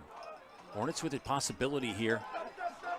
Nice job to go back out. Served in. Far right post. Will Joseph out jumping the Lynchburg player. Might have been an offside call in there as well, Evan. I think there was, but Reed Rouse was in a great position, and he is one of the more athletic players on the field for Lynchburg in terms of getting up, having that vertical, and so maybe a little bit of a break, but you like it if you're a Hornets fan in that case, just spreading a little bit of the wealth, also spreading out on the field. Again, another solid setup for Lynchburg. Again, another great play from Will Joseph. He is so active. Great footwork, great hands, tracks it well, and not shy about going and picking the ball out of the air. That's one I remember from the first contest earlier this season. Will Joseph will get out and use the punch. He'll just catch. Really very, very mobile back there. Exactly what you want for a keeper.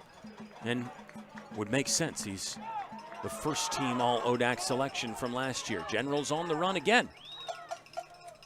Searching for a potential insurance goal. Play on that far sideline, always difficult to identify individuals from our vantage point. And when you get so many different players involved like these two teams, that makes it tougher as well. Speaking of players involved, it looks like Coach Shabazz is talking to the next Washington and Lee substitute, who's waiting on the sideline, ready to enter as a reinforcement at the next chance. Gotta wonder if the strategy changes a little bit, especially with your substitution patterns, because you don't know if you're going to put in more attackers or more defenders. Well, Coach Shabazz has the luxury of the time on the clock right now. Yeah, always nice to be the team that's up 1-0. There's no arguing that. That's not subjective at all. Take away. Into the attacking third. A touch from Agbe. I think he was looking for another run.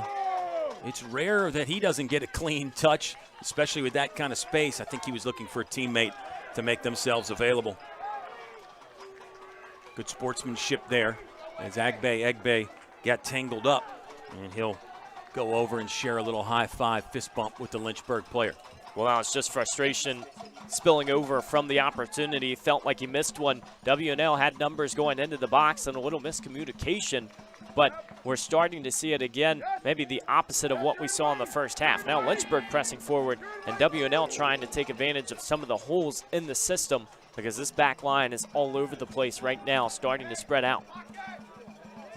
Good job to go over Agbe to read Rouse. Rouse will offload to Monzi Shalita. Back to Rouse on the sideline, looking around, rolled it ahead. Got it back after a carom. Rouse was looking for a run from a teammate, and there was none. Evan Pask, I believe, is not on the same page with Rouse. Here comes the substitute for Washington and Lee. It's number 8, Lucas Pleasance. Well, we saw him play great minutes and was very effective in half number 1. So Lucas Pleasance back in there. In fact, he was the man doing a lot of the free kicking and corner duties for Washington and Lee, Evan. That's right, and when you see the fact that W&L gets their first goal off of a corner, you would expect him to be one of the crucial ones in the mix, but instead they're showing the committee they've got, the depth that they possess. Don't think it's time to worry yet for Lynchburg, and that is still a few minutes removed from the first goal of the contest as Solito goes down on the far side, but Lynchburg has scored their last 7 games, and they get 5 goals versus Hampton-Sydney. So you've seen the net. There's no shortage of confidence, but again, it's just a different situation, so how do you weather the storm? Yeah, last time Lynchburg didn't score was October the 12th in a 0-0 draw against Eastern Mennonite. Team scoring is picked up. We've already spoken a couple times about Monzi Shalita, how he has scored in 4 consecutive contests. If he could do it in a 5th one, if he could do it now, that would tie us up at 1-1. Velasquez waiting to toss this one in. Good throw, ball loose, just in front of the baseline. Lynchburg will take it back away. Whelan looking around, serves it in. Nice job to take flight and knock that one away. I think it was Tukey. Tulloch's going to try to run this one down. He won't get there. Lynchburg throw again with just under 29 minutes to play now. Good work to stay behind Pask. not letting him to get possession of the ball and just usher this one out, sending the Hornets backwards. And as you see, Agbe still prowling on the scene. You know, if W&L gets possession, he's off and running. We thought he was getting quite a few touches in half number 1. He's been involved in this one. In fact, he had a touch and a pass that really set up the first Washington and Lee goal, or helped set it up anyway. Maybe not one of those true hockey assists, but he was involved and seems to always be in the Generals' offense. Game kind of lost the rhythm a little bit here, Evan, with the ball going into touch quite a few times in the last 5 minutes or so. Wow, what a touch from Lynchburg to open space. It feels like that's what you need sometimes. The Generals playing so tight, but even better, they're keeping away those corners and those throw-ins. Everything's staying on the green and the turf. Yeah, great job. To use 2 defenders on Monzi Shalita there. Know how dangerous he can be. Generals were ready for it. Hornets get the ball to the far left sideline. Doing a good job moving it around. Cross coming in. Head was there. Ball is free. Scramble for it in the dirt in front of the goal, and Will Joseph will calmly just pick that one up like a shortstop and move on. Everybody from Washington and Lee breathing a sigh of relief, maybe release as well. This was oh so close again for Lynchburg. Unbelievable that Zach Whelan doesn't slot this one away, because it felt like it was one of those chances that just stayed on the doorstep for such a long time. We'll see if he was whiffing on this one or if it was just tangled up, because you see Whelan right here. It just looks like the ball gets a little behind and the Generals were ready. And there was some strong body contact there as Whelan was trying to make a play on that one. But again, that has been the nature of this game between these two teams, not only tonight, but in recent memory. Whelan just could not get the foot to it in the right spot. Good job by Washington Lee. Again, they closed. They got 2 defenders on him, Evan. The Generals have been really good about that. Seems to always be 2 blue shirts there at the dangerous times. Well, great runs on the far side from Pat Figueroa to really open it up. Applied pressure from the Generals on defense, but it doesn't matter. And now Lynchburg starting to sense a little more tempo. Yeah, Rouse in the mix again. Now it's ahead. Wilson serving through. And Lynchburg will try to reorganize this offensive attack.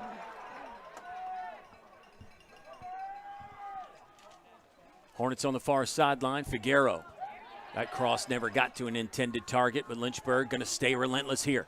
A chance to rip from up top. Deflection off a General defender. No, it'll be a goal kick. Another wonderful opportunity for Lynchburg. They have to feel good about it, Evan, but they have not seen any go in the back of the net yet as Chris Bovo comes on from the Hornets sideline. Well, what's even more impressive with Lynchburg's attack is it's not the normal suspects that are making these contributions. We've seen Colby Wilson with a few big-time plays in the middle of the field, and then this shot, a line drive that just escapes. But testing the keeper, and maybe more importantly, switching the eye level a little bit. Don't be too predictable in that approach. Very good point. Good call on Colby Wilson as well, a first year for Lynchburg that we haven't talked a ton about. There's so many weapons for both teams. You really can't mention everybody necessarily. But Colby Wilson has had an impact in this ball game so far. Good takeaway in the midfield by Lynchburg, trying to work the triangles and break free. Tight quarters over there. Soccer in a phone booth on that far sideline. Now Lynchburg will be the beneficiary of a call. Another great look at the crowd, who's really showed up and showed out for the Hornets. We've got a lot of Washington and Lee fans.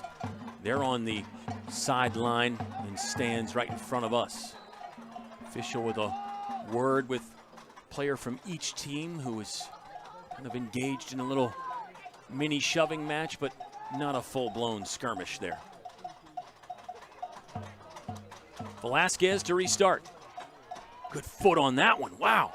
Joseph going to get airborne again. One bounce and he'll scoop it up. Another dangerous situation, but danger averted by the Generals defense, specifically the keeper, Will Joseph. Well, William Casey was trying to climb the ladder as well, and a great chance for W&L to sniff it out. But I think if you're the Generals right now, you got to catch your breath, because Lynchburg starting to move forward more and more every single time, and we're seeing these set pieces are starting to get extended because Velasquez was at midfield, and still Ole Moose resulting in a quality product from the Hornets. Well, and look, I've talked about Will Joseph all night, how good he is, active with the feet. Hold that thought, though, because the Generals have a move. Egbe. Oh, and it was a kick save from Viscuso. Tulla will settle. Now he'll move in. Got bodied by Shalita, and that sort of dislodged the soccer ball. Now Lynchburg's going to look to go the other way, maybe with a counterattack of their own. What a chance for the Generals there. What a save by Thomas Viscuso. That's why he is right now with many of the statistics leaning in his way for the best in the conference. But if Egbe gets that shot just a little bit higher, I don't know if there's a chance to save it. Viscuso really timed it up perfectly. Came off the line in the nick of time to cut down that angle. Egbe maybe with not the best touch of his career, but it was still very dangerous. And if you asked him, he'd probably tell you he should have put that one away. Great save by Thomas Viscuso. And the rebound was loose for a bit as well.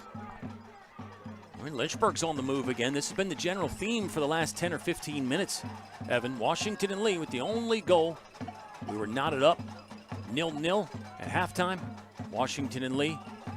Spencer Furman with his second goal of the season. Came on a cross. He was right in the middle of the cage and put it away, no problem. But since then, it does feel like Lynchburg has had their foot on the gas. Handball was the call there as Keaton Napier just could not get the right wrist out of the way in time.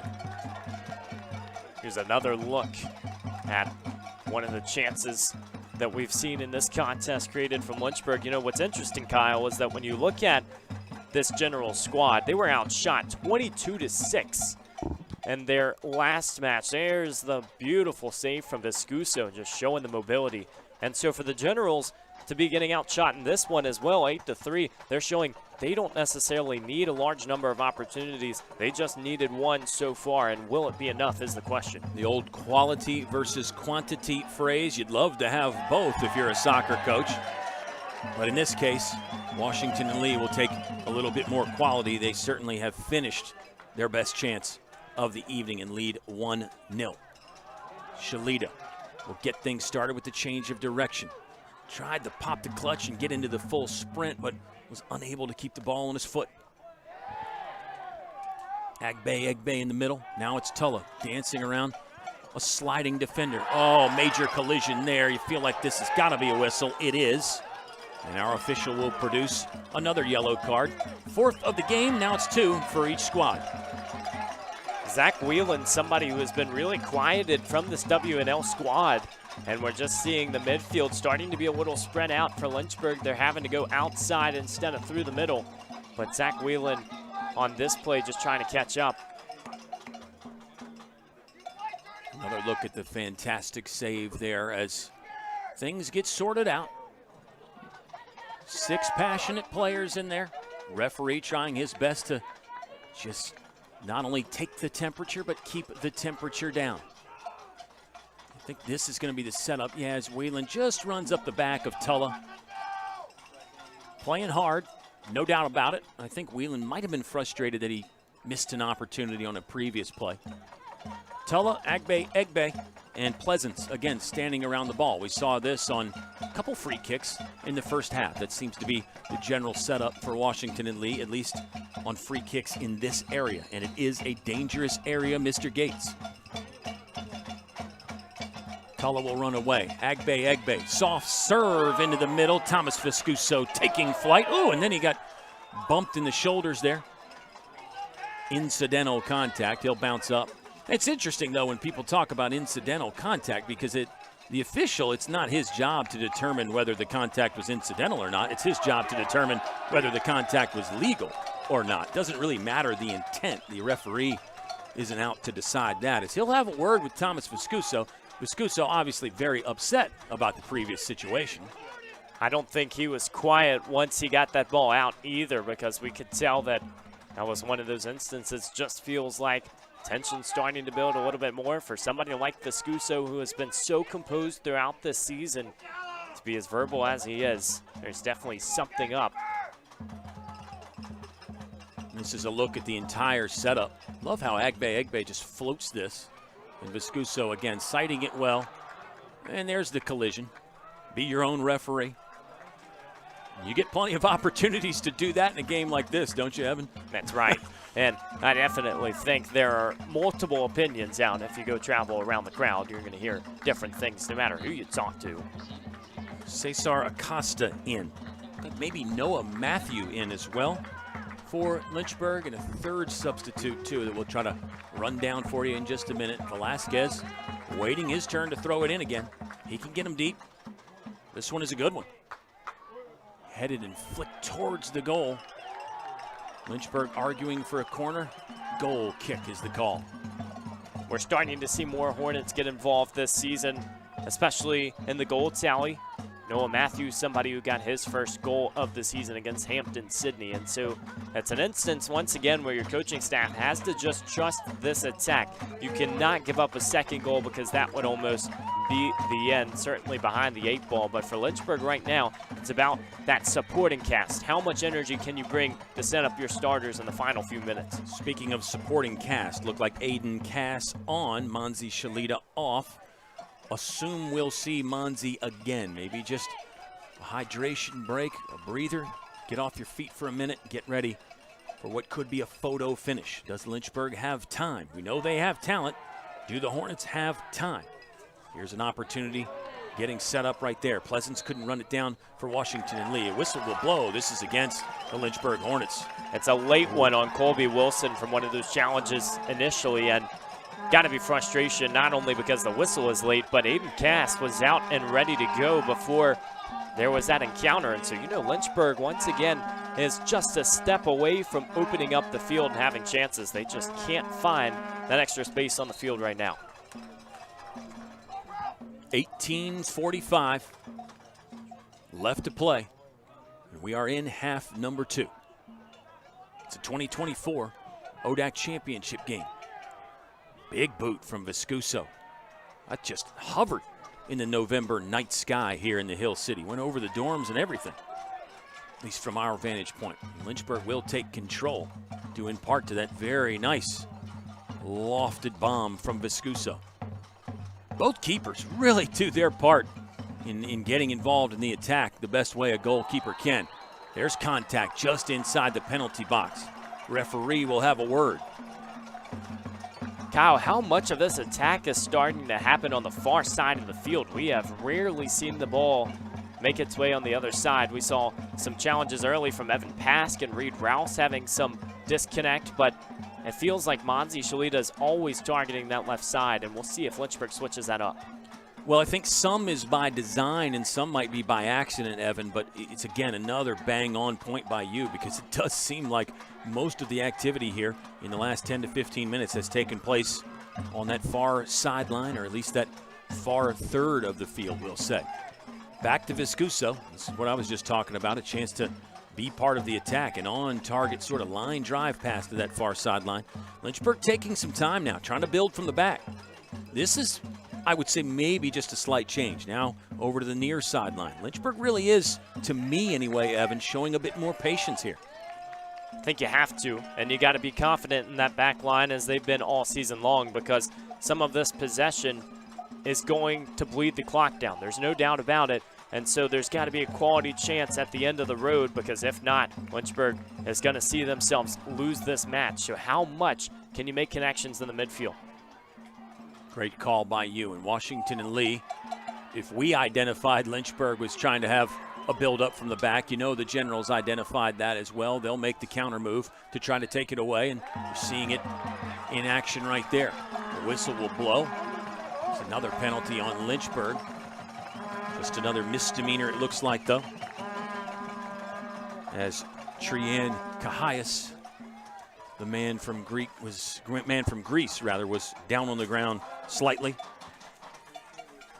Tell you what, this defense has been so stout today for WNL because we're mentioning names like Cahias, Spencer Furman. It feels like they are bending but not breaking, and Lynchburg's chances haven't necessarily been misused from the back line. It's just been better execution on the offensive side. Cahias is one that has really come on strong here second half of the season for the Generals. I think first half of the year he never even played a full half of football. Now in the last 4 games he's averaging over 50 minutes per game. So he is one that has risen to the occasion. And cream often rises to the top. We said these two teams were the cream of the crop in the ODAC. And the championships would back that statement up. Substitutions coming on now for Washington and Lee. Just one. It looks like a hockey-style line change coming up for Lynchburg at the next opportunity. Evan, they've got 5, 6, maybe 7 players waiting in the wings. And it's going to be those starters that are coming back in. And so this is the moment. If you want a final exclamation mark from the second unit, you've got to go out there and at least set them up. You don't want to give the starters an opportunity to have to come in and immediately go on defense. Firm tackle over on that far sideline. Official, again, was right on it, making sure there was no rough stuff as the two players got up. Again, I think just outstanding officiating tonight. Battle has really been in the midfield quite a bit in the last few minutes here. That was a flying foot that will bring a yellow card. Another one out of the pocket. Dangerous play there from the Generals. I think it was Buster Kuig, the man from Baton Rouge, Louisiana. Another look. For Velasquez at the turf, you got to have something that had a little extra velocity and power because he's maybe the strongest man on the field.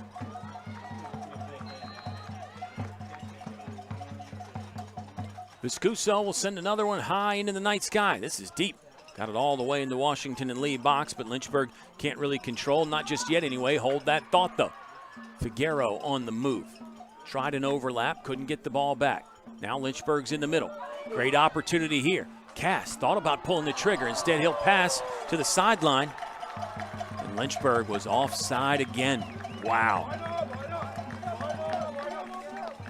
Chris Bovo just wandering in front of the final defender, I think, a little bit there. Evan, maybe he thought Aiden Cass was going to take a swipe on goal. That's going to be so close, but looked like he just made that run an inch early. Obviously, from our vantage point, a little different from the press box, but wow, that's just one. It feels like it was starting to build a great chance from Lynchburg. Now they got to recreate. How much of that do you attribute to substitutes playing? Because look, Bovo and Cass have played their fair share of minutes this year. There's no doubt about that. So I don't want to put it all on that, but maybe just the chemistry not quite A+ right there. Well, we've seen this offense be a little disheveled, and I think you do have to expect different faces to be out there at different times. But we've seen Lynchburg with their runs and their style of play get caught a few times for offsides, and so got to put that one behind you and keep moving forward.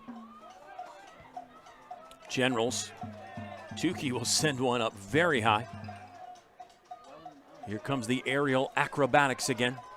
And here comes Lynchburg again. Great settle and turn there from Acosta, but then he lost it. Bovo was trying to insert himself into play, but he couldn't get to the ball either. In the deep corner, somebody offside for Washington and Lee. Didn't see that at all in the first half, I don't think, but it's seemed to be popping up more and more here in half number 2. We still see these Hornets starters just standing on the sideline. So another chance for the Hornets to try to advance forward and get just one challenge at a time. Might have one here. Wow, the Generals escaping trouble. That was impressive. Trouble might not be over yet as Bovo got an intercept. Up ahead, Figueroa, great touch. Oh, and he got brought down from behind. Has to be a penalty. It's not a penalty. Figueroa with speed and a brilliant touch to keep it going in the same direction. And he thought he was brought down from behind, and now we have something else going on. Wow. Coach Yeager, cool, calm, and collected on the sideline, but everybody else in the stadium very vocal. And this was just Asa Tukey down on the ground. needing a breather. I thought maybe we had a little dust up there, and perhaps we did. Another look at it again. Fabulous touch. Tukey comes in on the slide, low. Certainly some contact. Was there enough contact to warrant the call is the question that you have to ask yourself as the athletic trainers are now going to have a look at number 7, Asa Tukey. That's so close. You can't tell, when you look at the goalkeeper approaching too, you're wondering, okay, if Figueroa does have a clean touch on that, is he running right over the keeper? But wow, it just feels like that's one of those calls that's going to be living in Lynchburg's head. Back to the nature of officiating. You hear that phrase all the time that half the crowd's going to boo and half the crowd's going to cheer. That felt like one of those true 50-50 calls, as both teams will get some refreshment here as Tukey will walk off on his own power, just sort of being escorted by the athletic trainer, but good sign that he's able to walk to the sideline on his own 2 feet. Lynchburg, those, 7 subs have been waiting for so long. They were standing there, I think, around the 16-minute mark, Evan. So basically 4 minutes have gone by. Monzi Shalita is back in. But Lynchburg wants more reinforcements out there. Trey Peterson coming in for Washington and Lee. You really, truly need a scorecard to keep track of all the changes. You wonder how much the strategy is going to shift when these substitutions come in, because understanding that Lynchburg has to make this a sprint now, still down a goal, and you get to relay those instructions. You got Monzi Shalita, already one of the veterans, out on the field, so this connection is going to have to happen quick. Just over a dozen minutes of soccer to play here on the turf at Schellenberger Field. Lynchburg beat Washington and Lee 3-1 in Lexington last year in the ODAC title game. Generals looking to return the favor and steal some hardware on Lynchburg's home turf. Still so much to be decided. Do not take your eyes off the screen in this last 12 minutes and change. Under 12 now. Students definitely going to start getting vocal now, and some of these frustration calls from Lynchburg might start adding up. Got to start considering this, Kyle, too. You can't allow your emotions to ride in the last 10 minutes because that clock is still ticking. And so some of these set pieces that we're going to see are going to be a lot better for the Generals, just trying to bleed out the final portion of this ball game. Yeah, how much do the Generals just try to run out the clock? How much do they go to the stall ball and the deep freeze? If you watch this account or this attack, it would seem that the Generals aren't worried about bleeding out the clock. Maybe they're just looking to score again. And that's one way to put an exclamation point on an ODAC title game. Get another one here if you're Washington and Lee. That seems to be the flavor at the moment for the Generals. I would think they will be cautious, though. Man, fancy touch there, using the bottom of the boot. Now flicked over left side. Figueroa's right place. Played up high. Settled. Lynchburg can't break out just yet, though. Hornets have just over 10 to equalize. And who knows, possibly go ahead.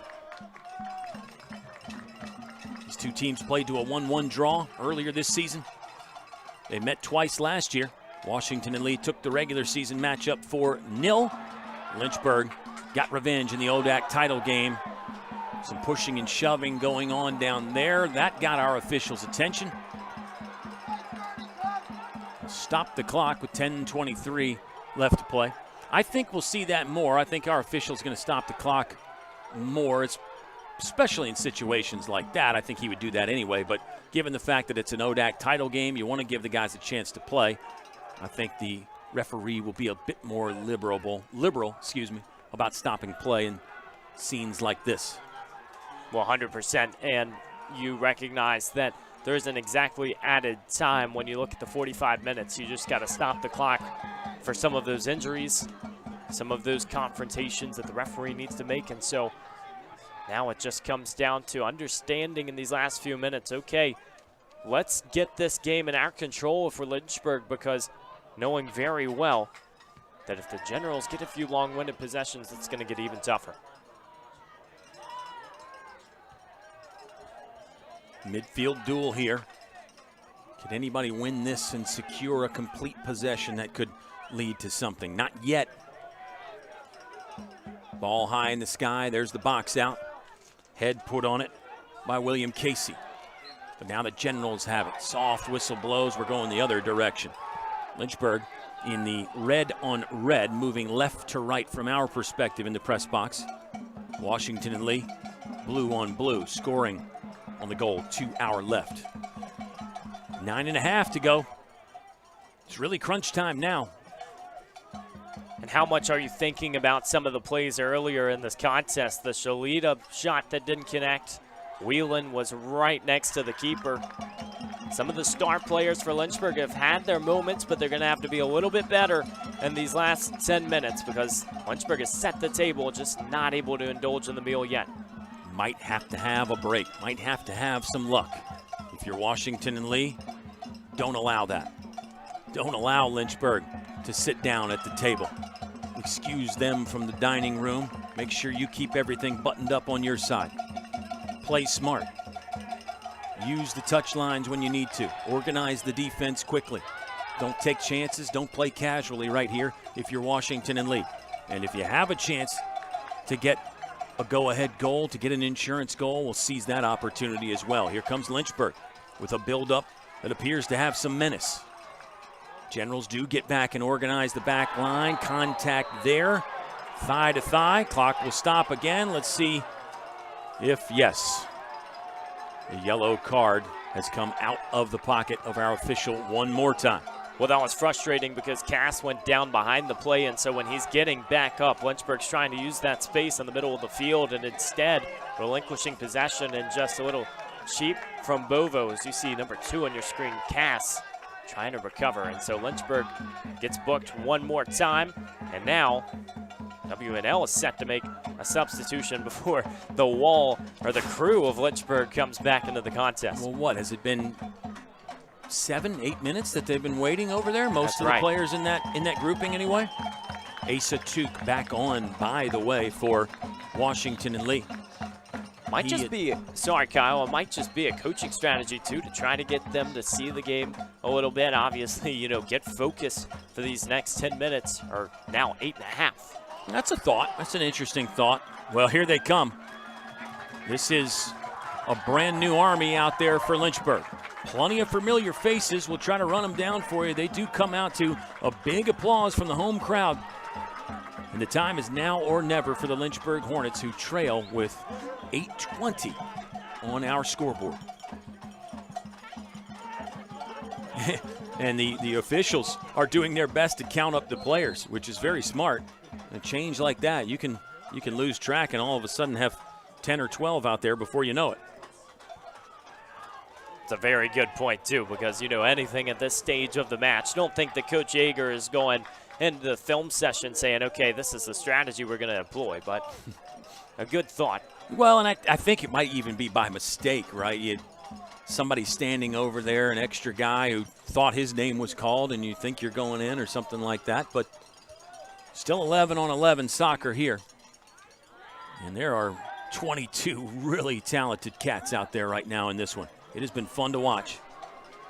Here come the Hornets trying to spread out the field, and Evan Pask good with possession in the middle. Wheeling a long ball up ahead that Lynchburg will not be able to run down. That's what we spoke about if you're Washington and Lee. Don't take chances. Just get it out of play sideways. Get the rest of the teammates back there in the defensive third. Right now, Trevor Miller staying in the mix, an extra attacker for Lynchburg. They want to send numbers forward, and you can tell that is the thought. Joseph going up to punch that away. Perfect timing again from one of the best keepers you're going to see on the move. Will Joseph read that perfectly. Somebody was offside for Lynchburg anyway, but just a quality punch by Will Joseph. Another yellow card coming out there at the end of that play. Evan, that was, I think, just some vocal displeasure from Kenny Robles. And the official says we'll have enough of that. Thank you. Well, we just mentioned Trevor Miller, too, to add a little bit of size for Lynchburg. But what's so impressive from Joseph, as you mentioned, it's just the composure. Because as a goalkeeper, not only do you have to execute, but you have to be in the right spot. And knowing the numbers are going to swarm the box, he is just so good to go up and not necessarily worry about getting that perfect positioning. Joseph, a 6'2 junior from the Chicagoland area, Cook County, Illinois. He may be tested again here in this next 6 minutes and 35 seconds. Lynchburg, you could argue, has had the better of the midfield play here in the second half. It hasn't resulted in anything on the scoreboard yet. Fantastic takeaway on the back line. Now Lynchburg looking to get downhill and go in the right direction again. Overlap going back to the midfield line. Pace here. Space and pace. Chipped ahead. What do the Hornets have with Kenny Robles? Waited a bit too long to make a decision, and the defender, Tukey, came over and made another fine play. You know the mindset for Lynchburg is looking for that header right now, because Kenny Robles, instead of advancing and trying to cross on the ground, he waits a second and tries to loft it. Reed Rouse, strong throw, more of a flat throw in. Ball is loose, not anymore. Poked ahead. Hornets have to be careful. Agbe can victimize you in these situations. Back to Viscuso, that was smart. He can't be too casual. Wisely runs away from the talented Wayme Agbe. Agbe has nothing to lose at this point, too. You can risk going out for a card, and so in a situation like that, you may see a little more aggression from W&L trying to advance and catch Viscuso napping. That's true. And that's that feel piece and that soccer IQ. And it is a next level thing, but yeah, he's the kind of guy, he knows, hey, we've got less than 6 minutes. I don't have a card yet. I could take a chance here and get physical, see if the official allows it. If not, it's not a big deal. If anything, it gives the Generals a chance to get static and set up again.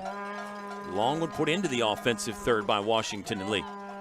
Again, it does not look like they're trying to run out this clock, does it, Evan? Generals just keep pressing. Not at all, and great work from the defense on this Lynchburg back line, just almost pinning some of those Generals attackers, but they're essentially using what we talked about with Lynchburg. Run through the finish line. Don't just get to it.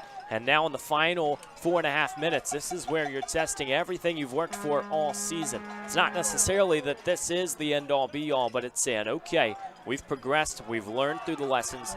Let's see if we can hold on. Yeah, and it would be a major step in the right direction for Washington and Lee, as we'll play on. Tulla had it. He got bodied, managed to keep his feet and keep the ball. And the Generals have to be able to feel it now. They're just 4 minutes away. A tangle outside the Lynchburg penalty box will give the Hornets the ball back, and you really have to start thinking now, if you're Lynchburg, that this possession might be our final one. You have to make the most of these. Well, what's so dangerous, too, is that Lynchburg relies a lot on set pieces, a lot on looks where you can get a header, and that takes time to set up. So if you're going to get something in the run of play, you've got to advance down the field super swiftly, because W&L has the luxury now of just slowing it down. Ball was rolling around free, so our official again stopped the clock. We thought we would see that. Looks like at least one more sub coming in the ball game. But the Generals, they can feel it. They can sense it. Under 4 to play now for Washington and Lee. This would be massive for their program. Coach Lamumba Shabazz, in his first season, he inherited major talent, but he deserves credit in this equation as well. A brilliant soccer mind. He's seen the game on a lot of different levels. Speed from Agbe. Good job to perfectly time up that slide tackle and put some water on the fire, at least initially. The Generals actually have 10 on this side of the midfield line, Evan, which surprises me a little bit here with just over 3 minutes. I thought you might keep a few defenders back, but it works for Washington and Lee. Well, it pins the Hornets' defense back as well, and you look at some of the passes in the midfield, haven't necessarily been connecting at a high rate from Lynchburg, those quick tappers, and so the Hornets are going to have to rely on a long run now. Taking a while to get this ball thrown in. Our official did stop it at one point there, 2:51, and now in counting. An exchange on the throw there by Washington and Lee. Probably smart. Again, it looks like they're trying to score, but you can still use some of those quote-unquote time-wasting tactics here or there, as long as the official allows anyway. Clock still rolling. 2:30 left to play in the game. Now Lynchburg really has to hustle, Evan. No doubt about it now. Absolutely, and W&L doing well to use everything in the book, and we can tell their defense is back. They have 6 out wide, And if Lynchburg wants any opportunity, they're going to have to almost go and earn that set piece and set something up. Generals have looked rock solid at times in this game. A few miscues. Will Joseph will field that one on one hop and then go to the ground. Yeah, he'll take some time to get back to his feet. Under 2 to play. Lynchburg had some chances that probably scared the Washington and Lee Generals. They had some legitimate opportunities. But again, at times, Washington and Lee has looked rock solid back there, and the Generals have looked solid enough for long enough in this one that they have themselves out in front as the finish line nears. Well, few shots since the lone goal of the game, and that's just credit to WNL's defense because they have held Lynchburg away from the attacking third, and they're controlling possession as well. Yeah, midfield play has been fantastic, and Washington and Lee has done it without playing that ball control game. It's pinballed around a lot out there, but the Generals just seem to be a step ahead. They're a step in the right direction. It's working right now. 70 seconds left on the board.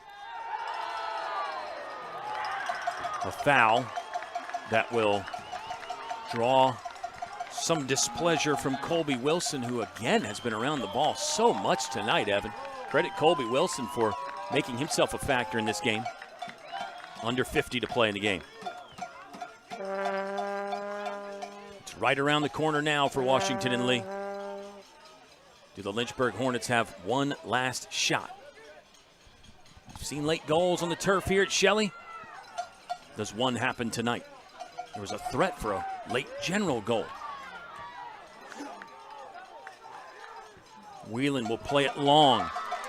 25 seconds left to play. Good decision by Washington and Lee. Here we go. Lynchburg's rushing everybody up, including the keeper, Thomas Viscuso. Down to 15. A chance in the middle. The cross was free momentarily, but it's knocked away. Down to 10 seconds. Does Lynchburg get it close enough for a legit look?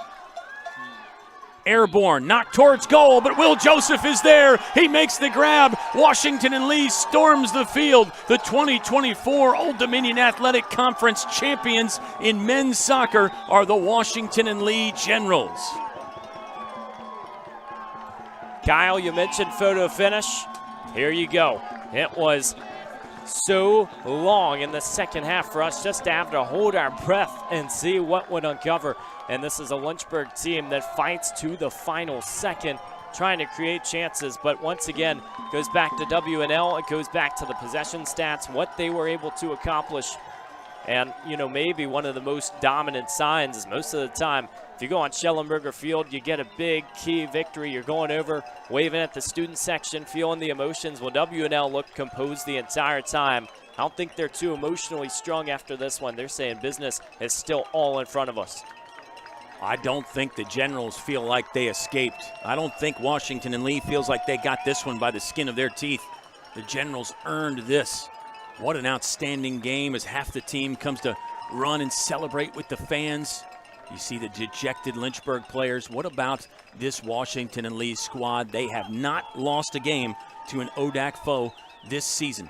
6-0-4 in the regular season, and then 3 wins in the Old Dominion Athletic Conference Tournament, including a big one on the road here. Washington and Lee beats Lynchburg 1-0. Spencer Furman with the lone goal for Washington and Lee. It's his second of the season. A look at some of the highlights, and there were many. For a 1-0 game, you got plenty of electricity. Lynchburg had chances. We had physical play from both sides. It put some pressure on our officials. I thought they did outstanding. I'll mention that again. Tough game to officiate. They were on it all night. Well, look at where the Generals got their chances. All in the box, all scrappy, and ultimately that's how they get the goal. Just lofting one in, and it's just a touch at the right time in the right place. And we know that the Generals have been needing that throughout the season. You get 4 ties in conference play. It's not necessarily a statement about their defense as it is the offense. The offense woke up at the right time and had the physicality to get it done tonight. Congratulations to Coach Shabazz, his wonderful coaching staff, and all the Washington and Lee players. All is not lost for the Lynchburg Hornets. They'll await the selection show on Monday, just like Washington and Lee will, to find out their assignment for another NCAA tournament. I believe that makes 4 NCAA tournaments in a row now for Washington and Lee, Evan. And let's shift the focus back to Lynchburg really quickly. We all feel like Lynchburg is firmly in as an at-large candidate, but this could change the situation. You may have to go on the road to some faraway place in the first round of that NCAA tournament. Well, it's very difficult because you leave your fate in the hands of the committee rather, and you understand this is a very good Lynchburg team. I think many would think that they would have been ranked earlier in the season than when they were. It wasn't really until this last week that they saw it in the national polls, and so it's going to be close. You get a feeling that Lynchburg left it all out, hoping they could go get this ODAC, but also with what they had to accomplish this season. We've got the selection show coming up on Monday, Veterans Day at 1:30, and so a lot to consider. It's tough, a few tough sleeps for Lynchburg's fans tonight and the next few, but I'll tell you what, Kyle, if this team gets in the tournament, they can make a difference. They have all season.